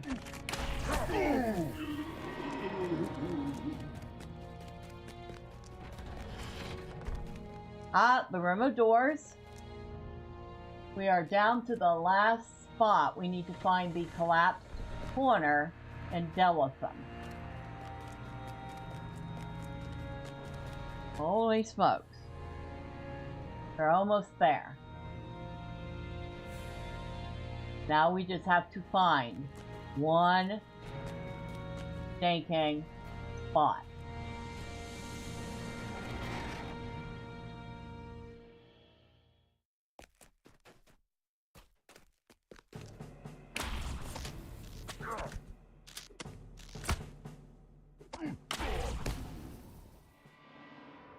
And let's see.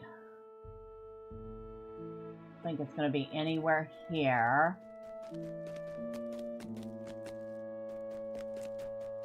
Hello, lizard. Goodbye, lizard.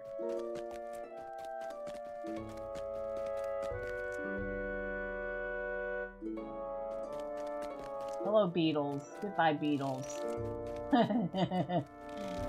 Okay, I'm not going to be singing any Beatles songs, but, you know, hello and goodbye.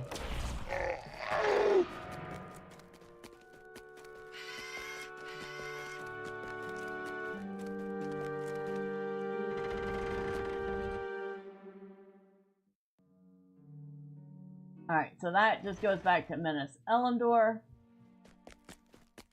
The other one should too. All of these should. Different spots at Minas Elendor. The one spot we're looking for is Thormurn.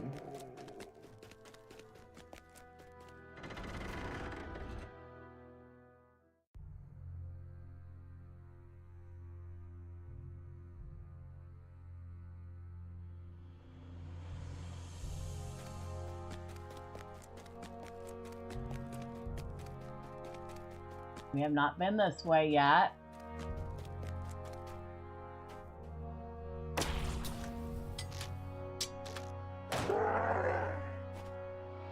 But that just leads us right here. But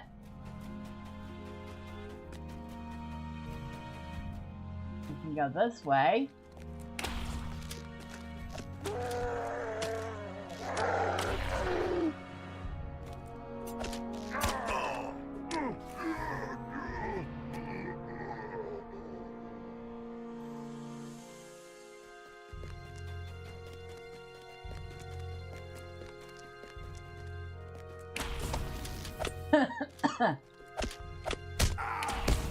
And these are some really big beefy orcs.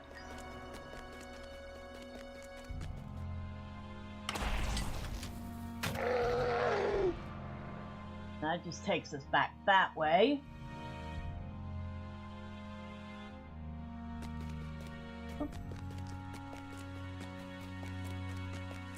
I like the lights in here. I do like those. Maybe a different color. I don't think pinkish purple would make very good light source. Unless you're using it, you know, as a night light to go to sleep.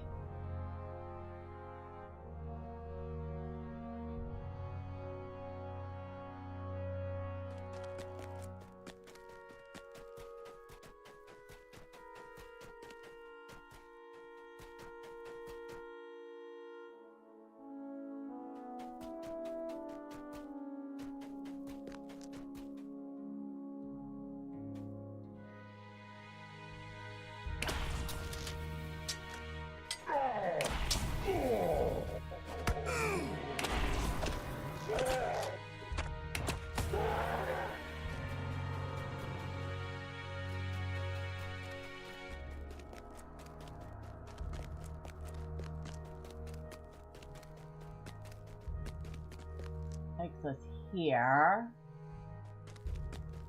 which means we've probably been here.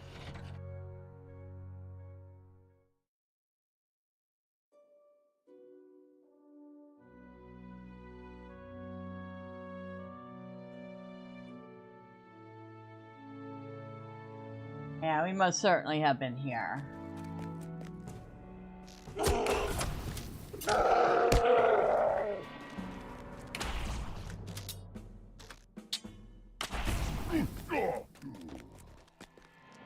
What was this? Not remember at this point. They don't name them again once you've been through them. You only get the names once.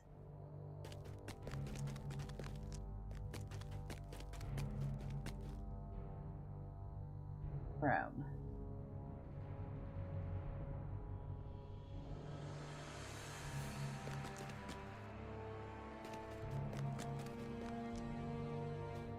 Alright, this place is completely mapped here.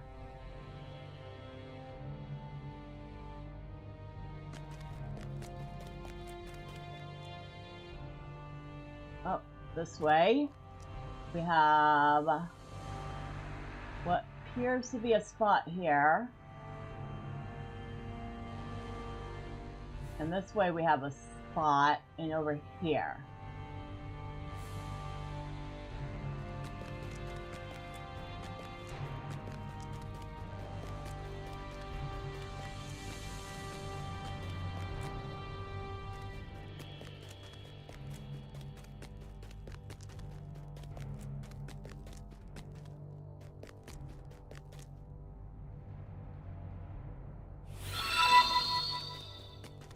If you had some unwanted items, you could drop it on the ground and use it as a marker for where you already been, perhaps.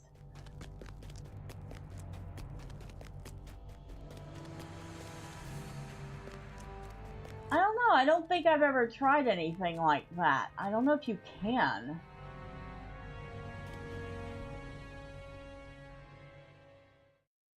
I don't think it works like that in LOTRO, unlike other games.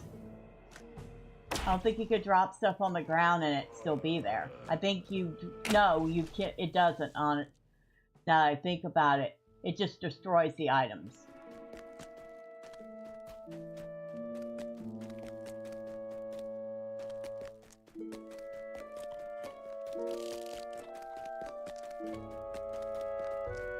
But this is promising. We have not been in here.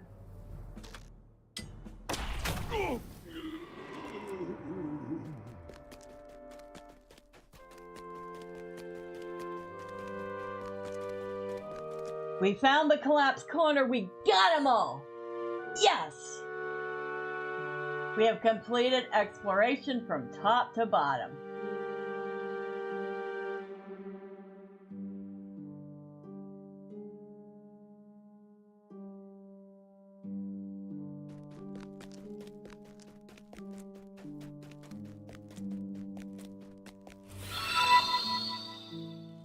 Hooray indeed.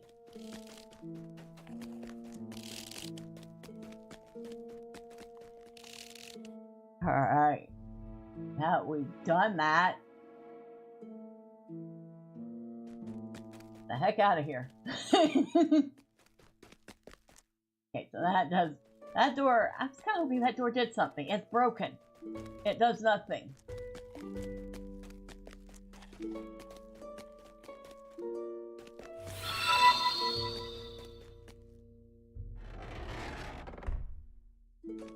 The dungeon was making us dizzy. It is definitely...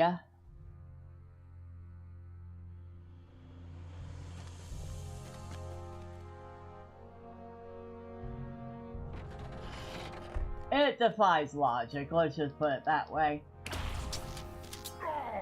It's one place, but it's technically two places.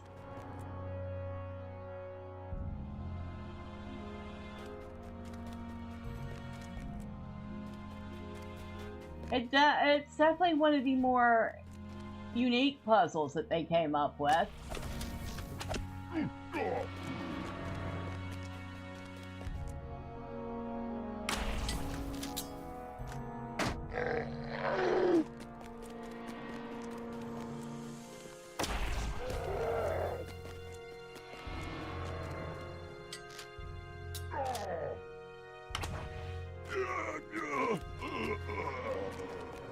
And we have everything, including the exploration deep. So let's go talk to this dwarf.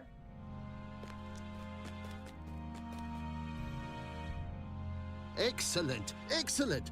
We will bring these treasures out into the sunlight. I will meet you back at, what was the name? Ikaderegion. Tell my son I am on my way. So you're telling me you could have escaped anytime you wanted, but you didn't because you wanted to get the goblin treasures out of the hands of the orcs before you left. You are a stubborn sot for a dwarf. And that's saying something, because dwarves are stubborn.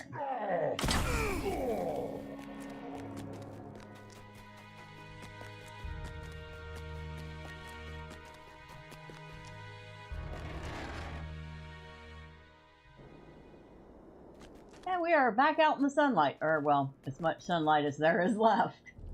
Because it's getting dark.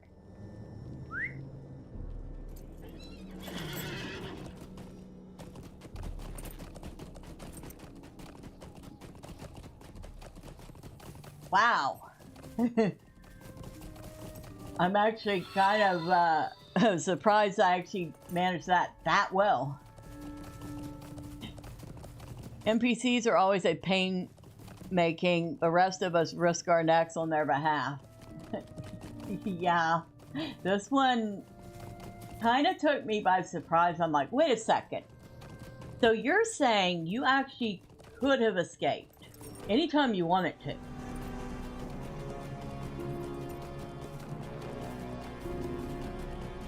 And you made your son worry for nothing.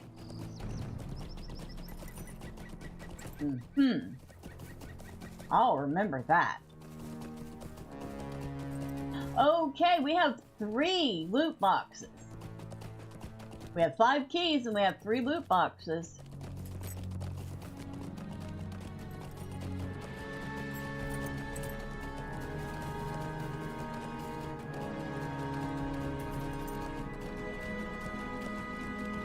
So having to, well, not having to, we didn't have to go find all the spots, but running through that place and finding all the spots netted us a little more than half the loot boxes we needed to use the keys that we have. Yay.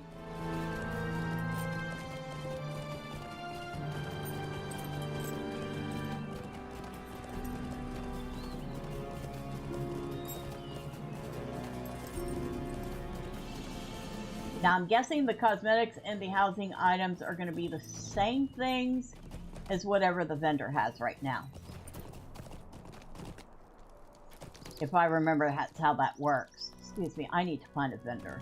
Speaking of which. How may I be of service to you?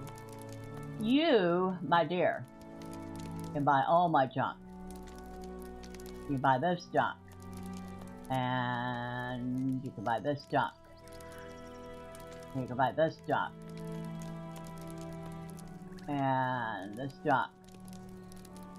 And definitely this and this. And this, this, this, this.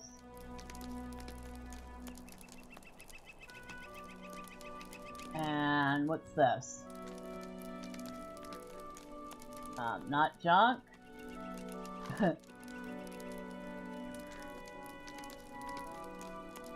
No.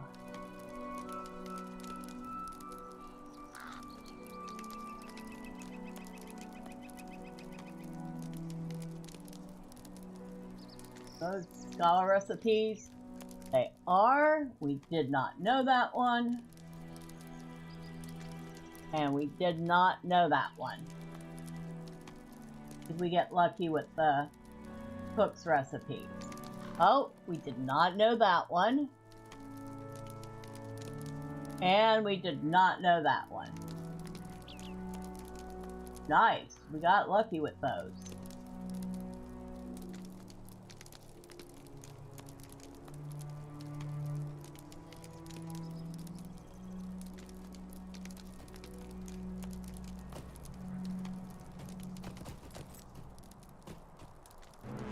All right. My father is back. He spoke well of your performance within the ruins. He's been deep in conversation with one of the rangers here. I think they want him to make something, but what it is, I have no idea. That ranger, Radnir, might be able to tell you more. Radnir, what are you up to? Ah, now I know why Halberod wanted us to rescue this phony gem cutter. I've just been talking with Halberd Thormurn, and now the whole affair with the gem cutter makes sense to me.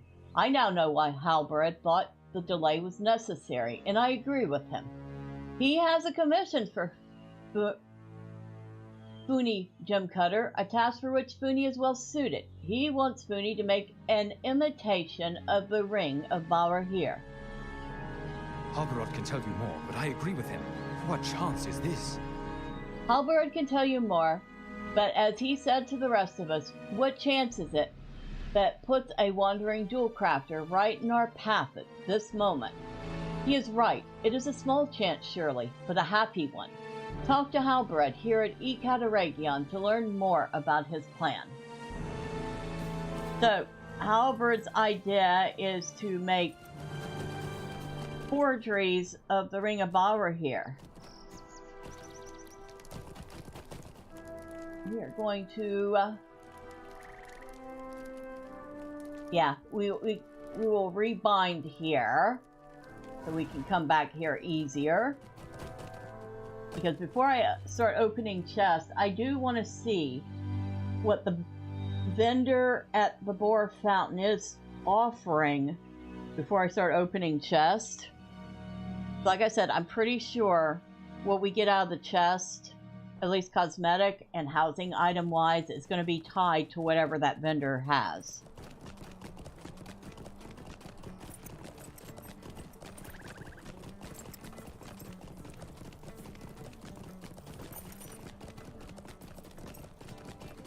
It's a little brighter here in Bree than it was in Eregion.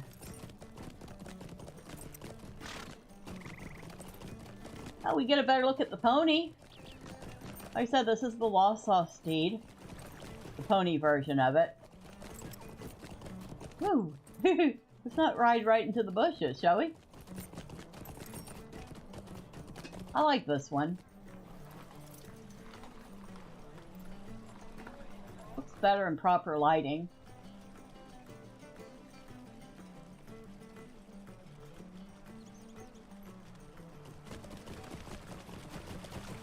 Now, here's the vendor of which I speak. I believe this is the one. What can I do for No, you today? wrong. Not browse by shop. What can I do for you today? Okay, so it's the mushroom stuff she's got right now. Also the Mantle of Hidden Places.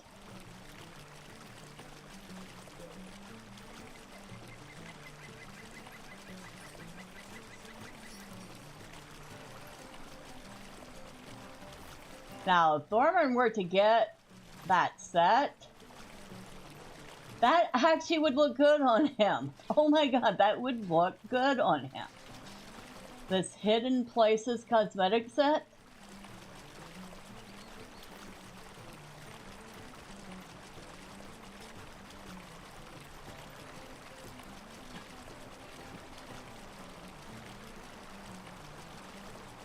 But the chances of getting the whole set are pretty low.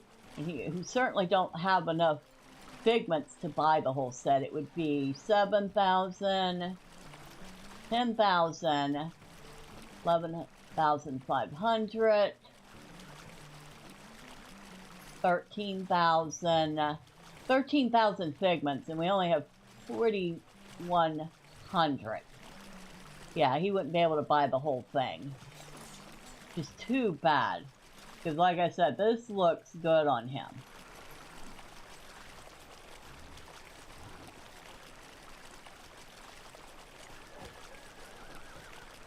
Okay. Now that we know what's on offer, I doubt that set is going to be in the boxes, but let's open our 3 boxes that we got and see if we get lucky with anything. Oh, 4! We got 4 of them. My mistake. Okay.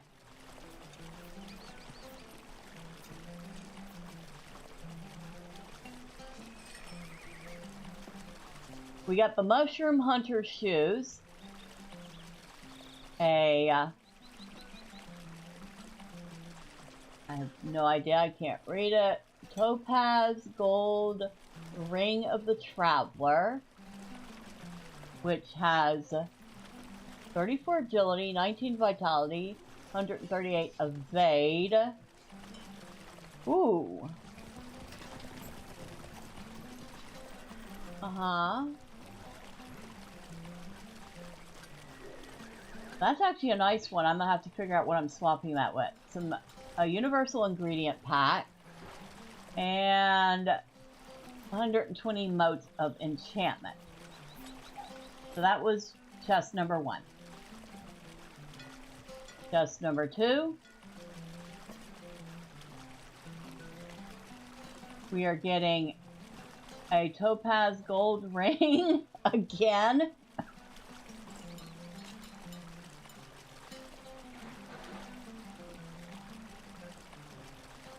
So that's 2 of those rings. And unfortunately, it's bound to account, so I can't, like, sell one on the AH. I'll have to figure out if another one of my characters could use it. A Tome of Greater Deed Acceleration. That is a 2x Slayer Deed Accelerator for 6 hours. That's actually nice. And some more motes of enchantment, 240 of them, and a Tome of the Mushroom Hunter's Frog. Summon a friendly frog to accompany in your hunt. So we just got ourselves a pet frog. Okay. I don't know how we're going to see a pet frog. That's kind of a small thing. Speaking of which, I saw a little bitty frog in my yard yesterday. It was cute. The things you think about. 2 more. And in this one, we are getting a dexterous gold bracelet of the Traveler. That's 34 agility, 19 vitality, 138 parry, 177 resistance. Again, that is really good. And we will be swapping that out for something. Yeah. Well, they are useful. Toads and frogs, they will eat little bugs. So, yay. Universal Ingredient Pack. Another 120 motes of enchantment. And a box of Mushroom Hunter Walls. I was going to say that will be going straight to Miss Vistula, but this is account bound. So the other option is Miss Vistula will have to grant Mr. Thormurn access to her house so that he can then place these walls somewhere.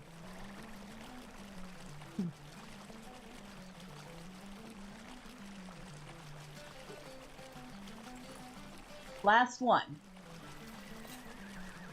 Unless we go to the auction house and buy one, which I prefer not to do.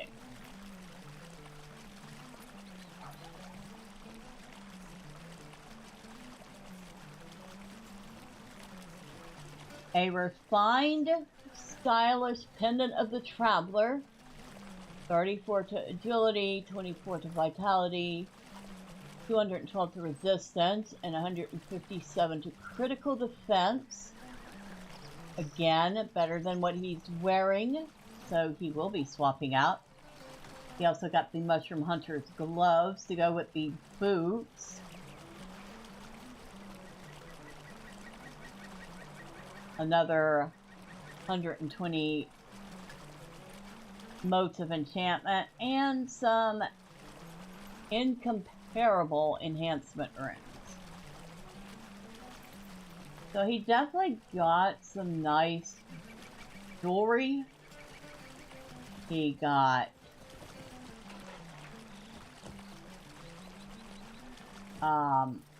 well, at least one housing item that he will probably be passing on to Miss Vistula. A couple of cosmetic items, which what these gloves look like.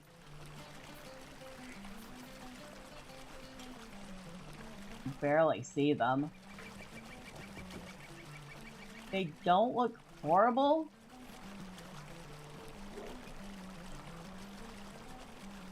Of course, we can barely see what they look like. How do they dye? I know that they're like purple right now.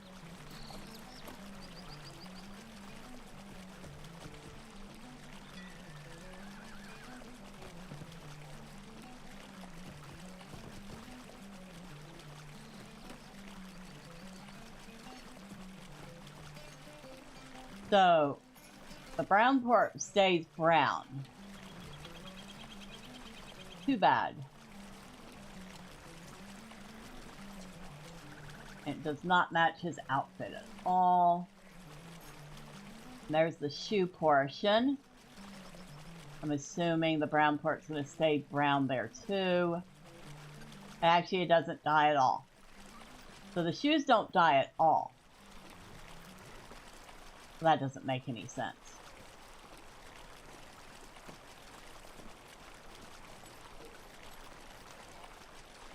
We got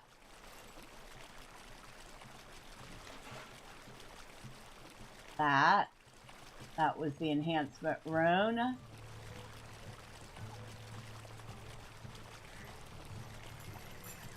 So we definitely want to swap out the necklace.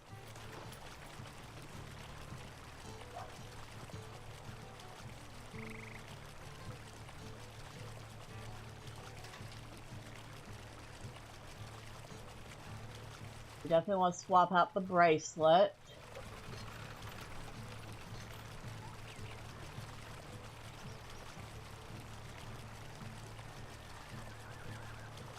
Make sure I swapped out the right one. I did.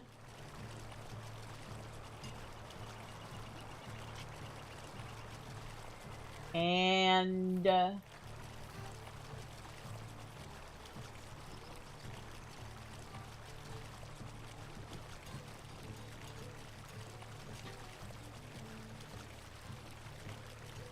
could probably swap out both of the rings.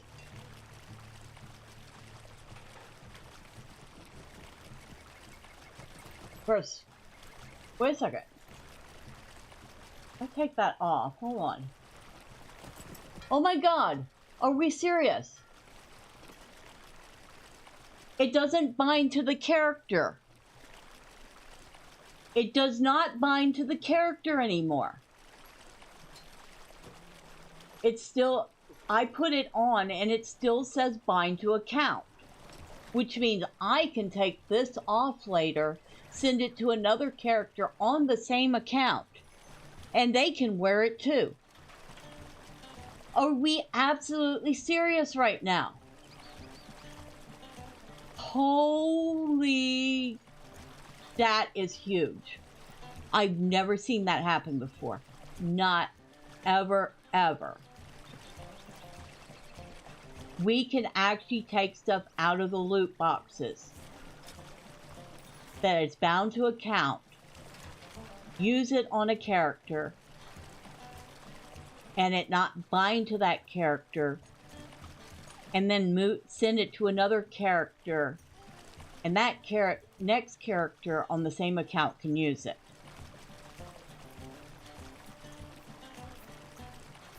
Mind blown.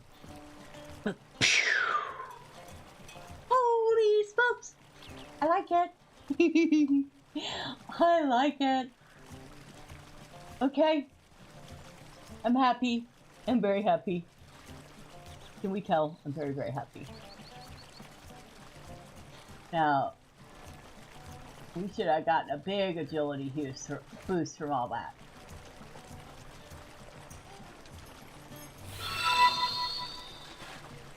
Always a perk when you can transfer an item to another of your characters. Every game should allow that.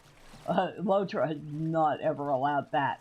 Once you bind something like that, once you, like, attach it to a character, it binds that character. And the fact that I was able to put that stuff on and it not automatically bound to... It was not automatically bound to Thormurn. It was like... Huh? Huh? Woohoo! Can you tell I'm happy? What can I do for you? Okay, so we could finally get rid of the Necklace of Leadership, although that was a very nice necklace for a long time. Tracker's Bracelet, which we've been using for... since level 53.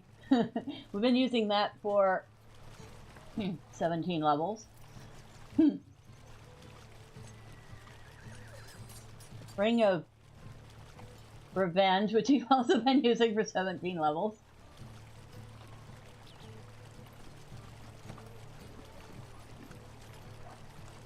And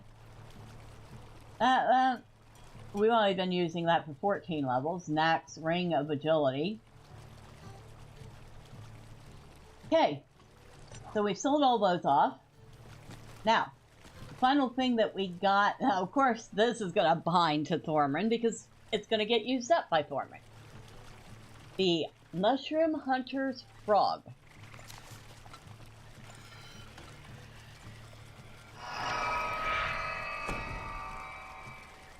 This is going to be, I don't even think we're going to be able to see this on the stream. Like I said, frogs are teeny tiny things. How are we supposed to see teeny tiny things? And he has a bar over here for pets. So we're going to put the froggy over here.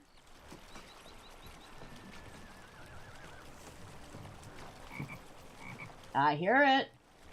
Y'all hear it? You hear it go ribbit, ribbit? Oh wait, it's not small at all. Oh my god. If I saw a frog that size in my garden, I would probably think twice about going back in my garden.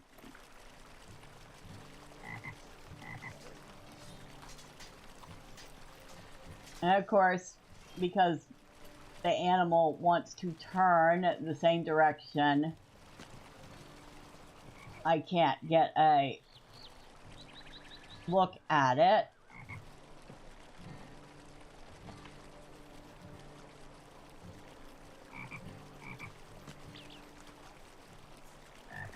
I can't get a side view of it because, of course, when I move, the frog moves. But there it is. What's its name? Fungi.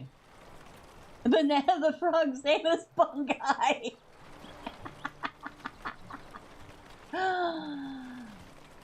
There it is. Cute little green frog. If you get too close to it, it runs off.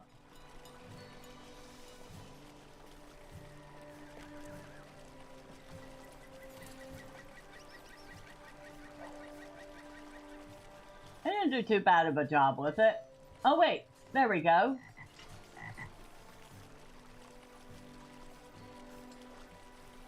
Alright.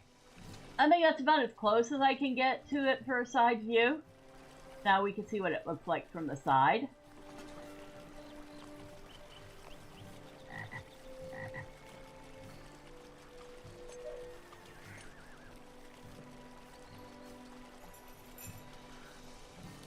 Not bad. Not too shabby at all. It's a better view. A little brighter. Got a little bit more of a toad skin texture than a frog. But still. Not bad at all.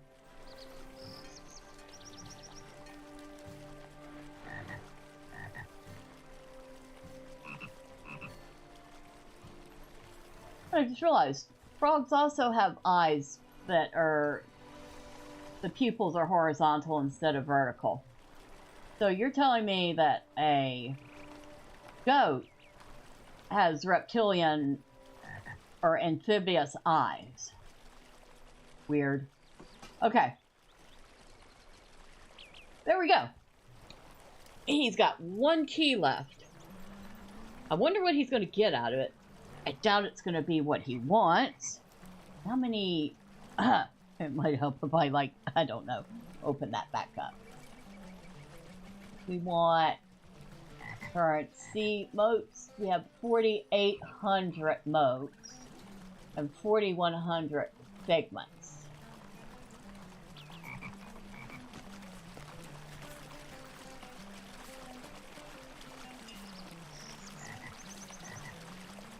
Are you looking for something, friend? Wrong one. Barter. Not browse the shop. How may I help you today? So we got the Mushroom Hunter shoes and gloves, which I think he could break down for figments. He can. But it's not. He'd only get another 400 figments. Still, if I don't see him wearing the stuff, it's probably worth breaking it down. It's still not going to be nearly enough to get the set that looks good on him.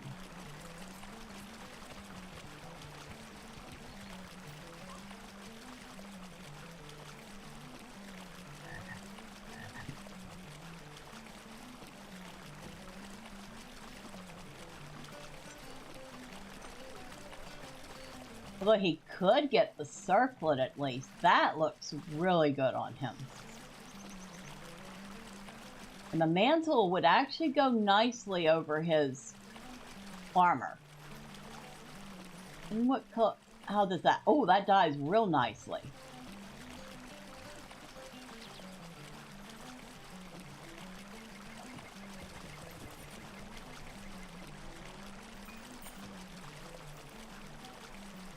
Well, that would look real good.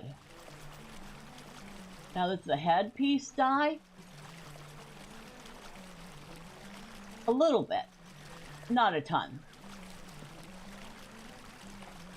Ooh, that looks sharp on him.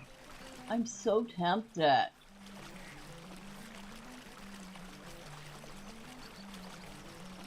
He would have he has just enough to get both of those pieces.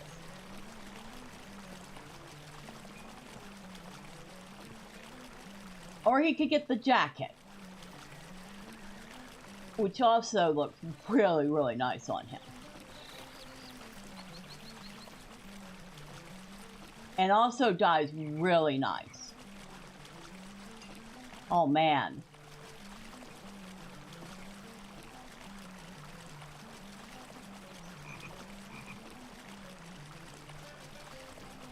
Oh wow, that's a tough call. That is a tough call. I'm not lying, that's a really tough call. Oh, wait a second.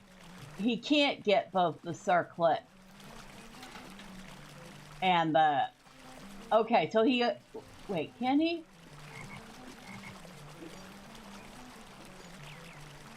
Let's say 2,000 or 3,000. You know, I can't even tell. If it says 2,000, he can get them both. If that says 3,000, he can only get one.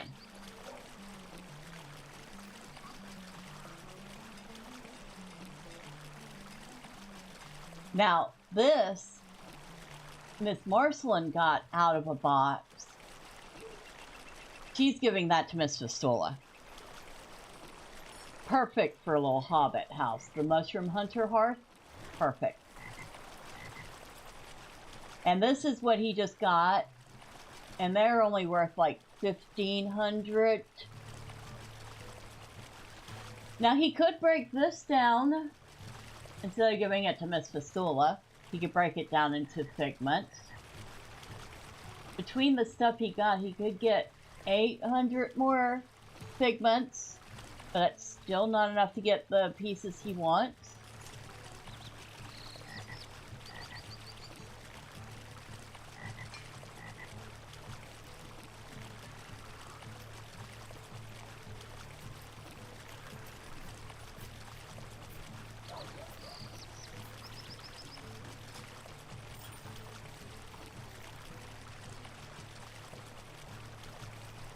And that's what he just got, the little frog, which would have been 1,500 figments if he had bought it.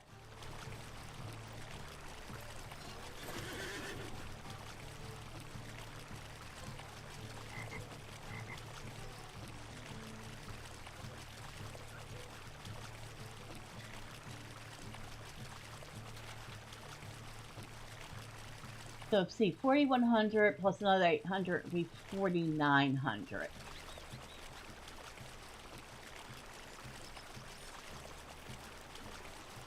Yeah, he would still be nowhere near buying all three pieces.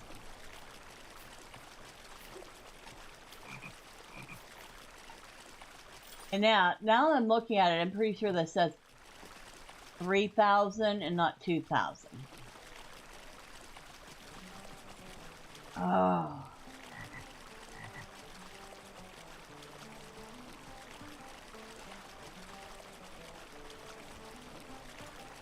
So he would need 6,000 for the mantle and the circlet. So he can only buy one piece. So he can either buy the jacket, the circlet, or the mantle. He would need 6,000 more figments to get all three pieces that he really wants. Or I really want for him. At least 2,000 more to get the mantle and the circlet.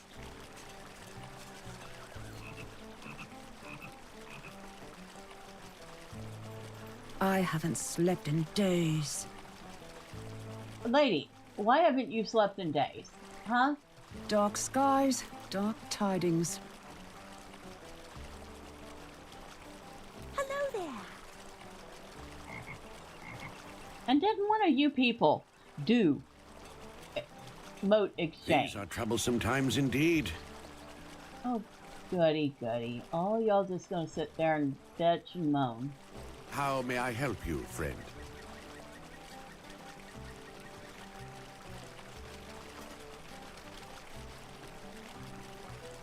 What can I do for you today? Well, I know one of y'all had an Are you exchange. looking for something, friend? Oh, right here.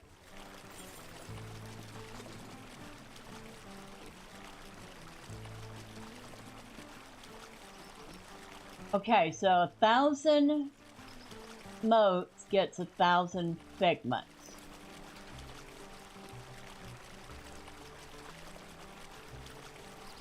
Uh-huh. Okay, that would get me up to 8,100.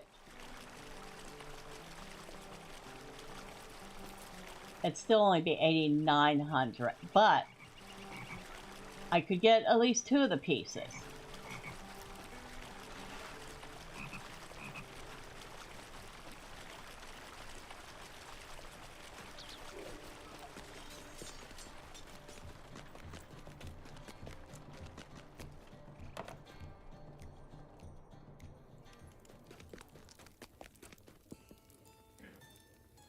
How can I be of service?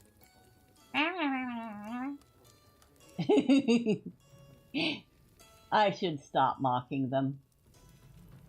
Shouldn't I? They're gonna revolt and kill me in my sleep.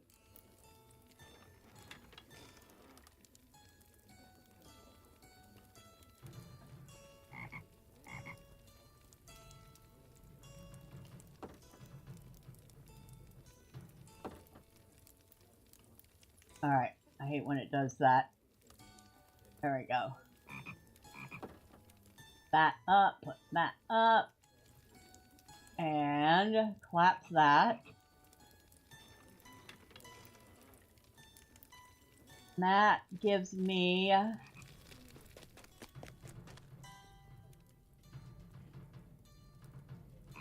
8,900 pigments.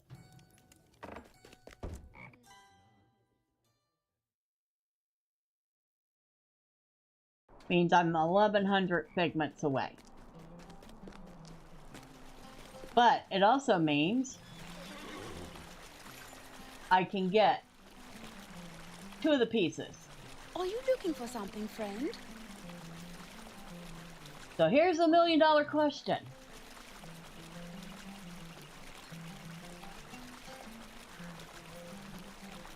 Do I get the circlet and the mantle and pair it with what he's already wearing? Or do I get the circlet and the jacket?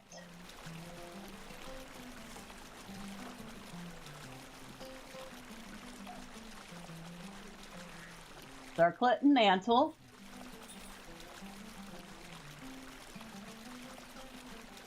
That's what that looks like. Obviously dyeing the mantle black or dark gray. There's a steel gray. Or circlet and jacket and have a fairly new look, which also looks pretty darn good on him. And actually kind of goes with some of the other pieces he's already wearing. Like, it goes pretty well with the boots he already has on.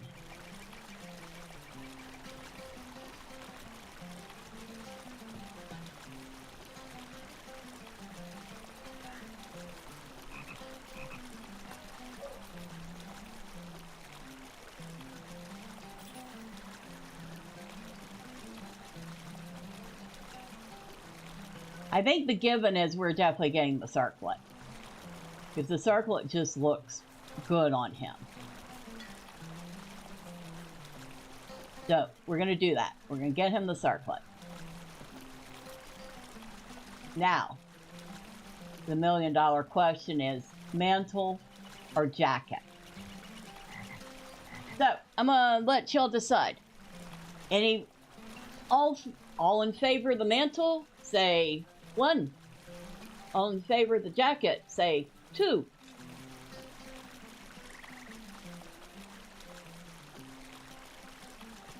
All in favor of me shutting up, say, shut up.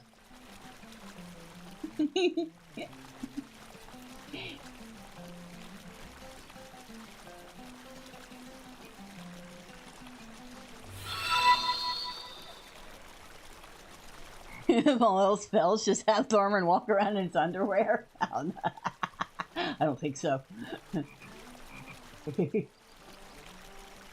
Oh yeah, that looks really nice on him. That circlet just looks good.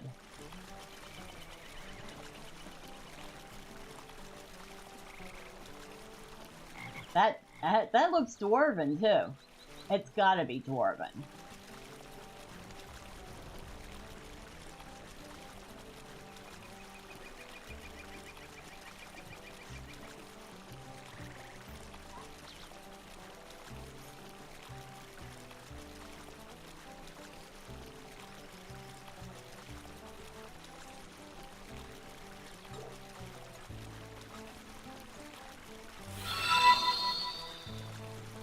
Hillbilly attire, underwear, t-shirt, and flip-flops.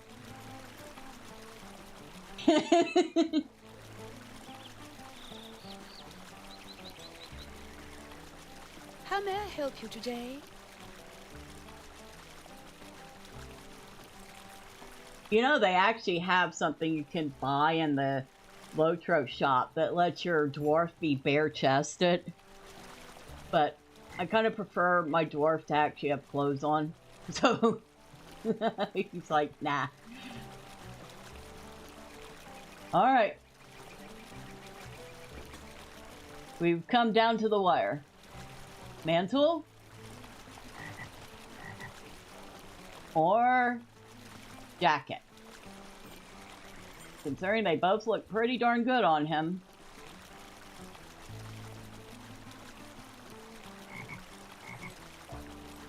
Funny thing is they look good separately. I don't know, not sure they look as good together as I thought they did.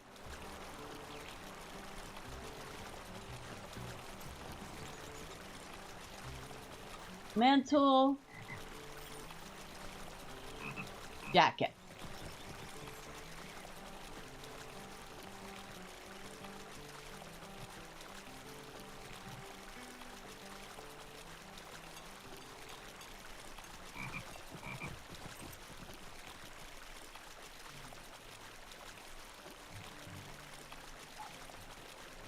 I mean, that could be a really good look for him right there.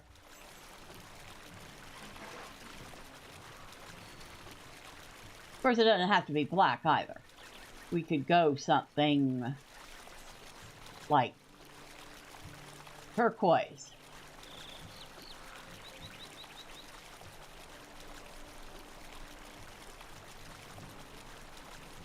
Or perhaps crimson.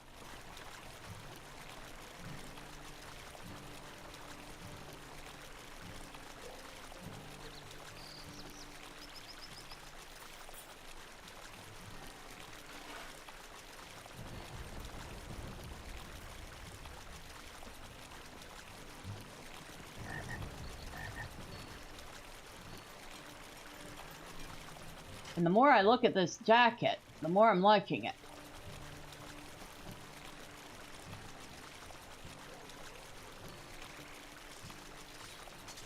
I'm kind of starting to lean towards this jacket.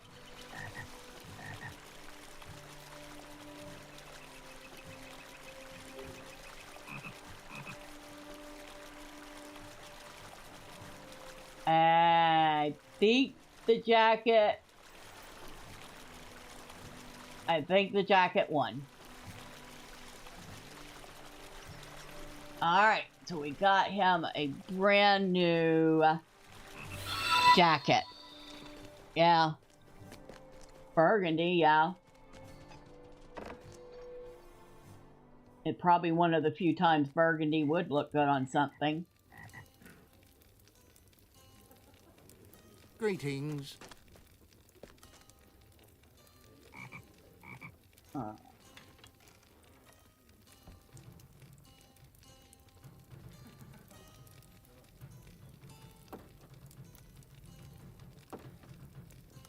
With that.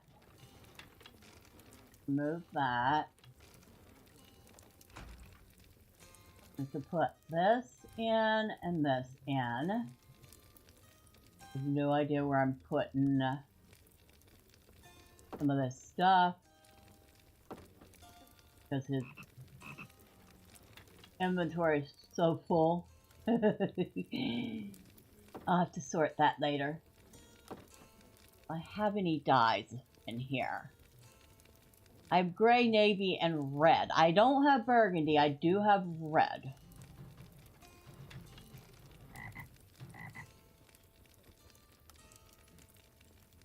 Can he make burgundy?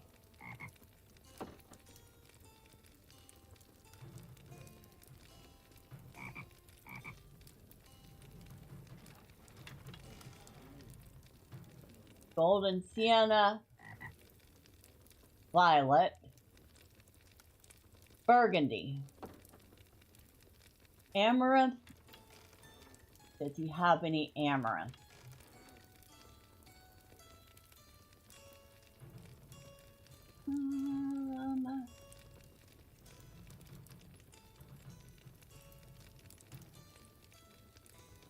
Does not.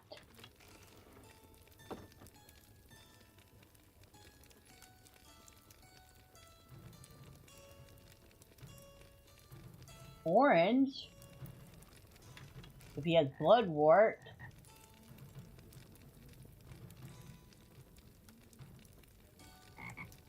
And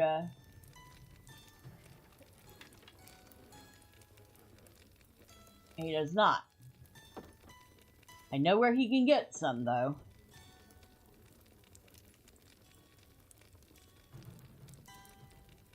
Hollow copper and onion skin. We can make Rivendell green. Not rust. About woad.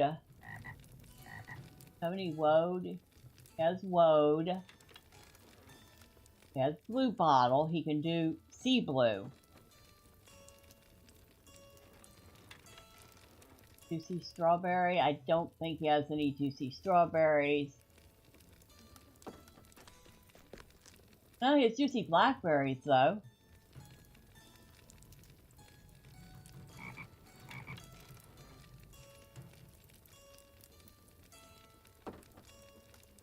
You do Eredlund blue.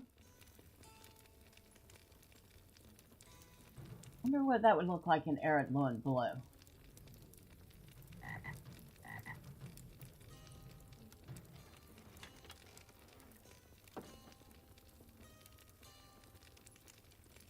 Ooh.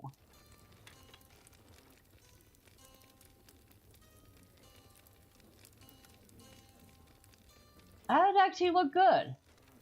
What do you think? Eredlund blue.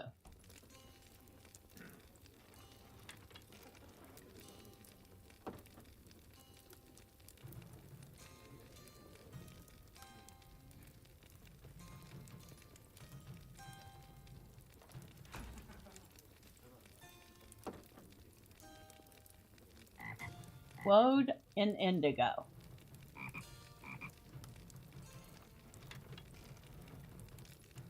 Where's his indigo? There's his indigo.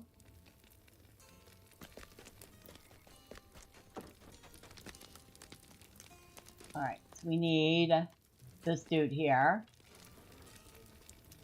How can I be of service? Craft ingredients.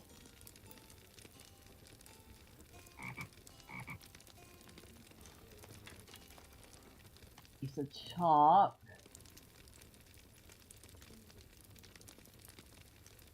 Small glass vial.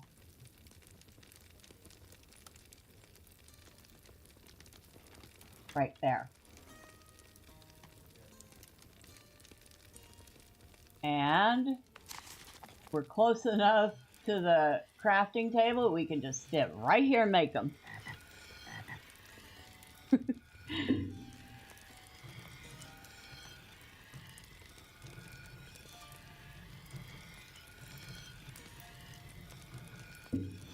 I have to figure out what boots he's wearing. I don't think I want to dye them directly.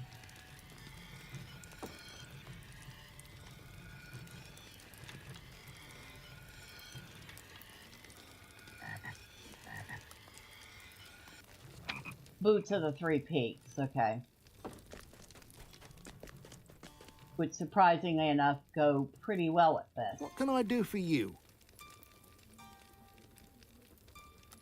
Okay, I can dye them directly in.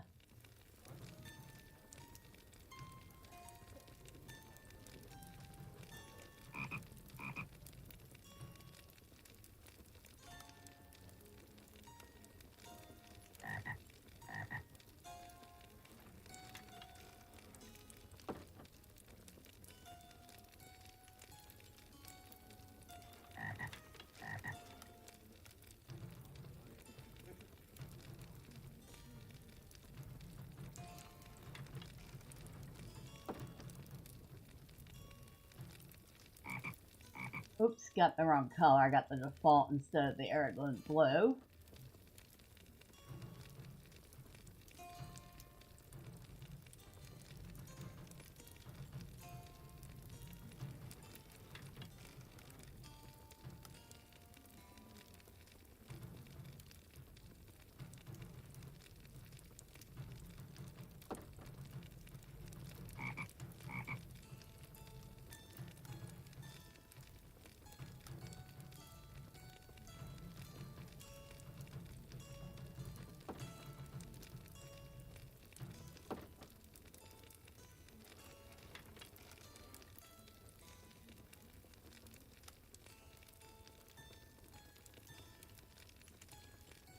And you know what? We're going to go ahead and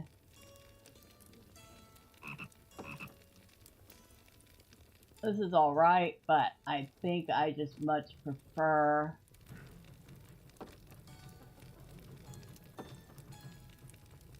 his armor.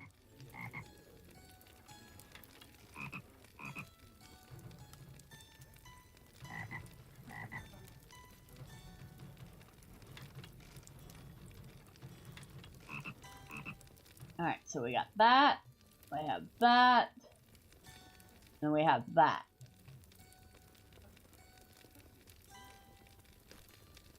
There we go.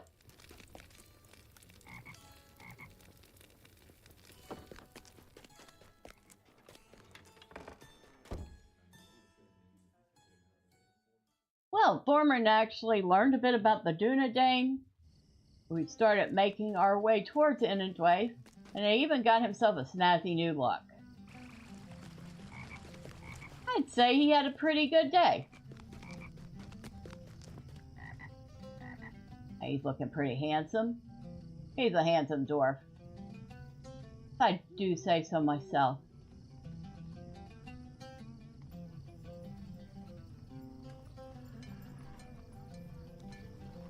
He said so himself too. That smirk on his face. Alright. So, it is... Ooh. Oh shoot. It is past 8:30, which means Mr. Gus is waiting for me so we can start doing a little Valheim.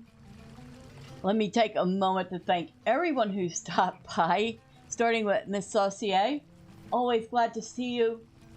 Awesome to have you back. I look forward to seeing you next time, which, if it's possible, that will be tomorrow when Miss Fistula hops on. I believe that's the beginning of the anniversary festival, unless they've moved it. It will be a celebration of 700 plus subscribers. Words, I swear I can speak. So I look forward to seeing you there. Thank you to Josh Beer for stopping in. I always appreciate seeing you. Seeing all the new faces. I hope you do or are thinking about playing LOTRO. If you give it a try. Plastonic, thank you for stopping in. And yes, I know those ruins with the portals. We did manage to get through it, though. Thank you to Drive-By for popping in and letting me know everything looked good. As always, au revoir, Miss Saucier. I hope you have a wonderful evening. For everybody that popped in and out or stuck around, didn't say anything, we'll know that you two are seen and appreciate it. But next time, say hi. I promise I don't bite. Now tomorrow, like I just said to Miss Saucier, we will be doing a 700 subscriber thank you stream right here on YouTube. That will start at 6 p.m. That will go on until I am too tired to think, which will probably mean about 10. I know. I'm so old. And if you don't want to miss the fun, and you haven't already, no. Do all the things the website wants you to do, all those fun cookie things. But, for now, thank you all. You are wonderful. I hope you have a great night. I hope you have a fantastic Friday. And until next time, bye for now.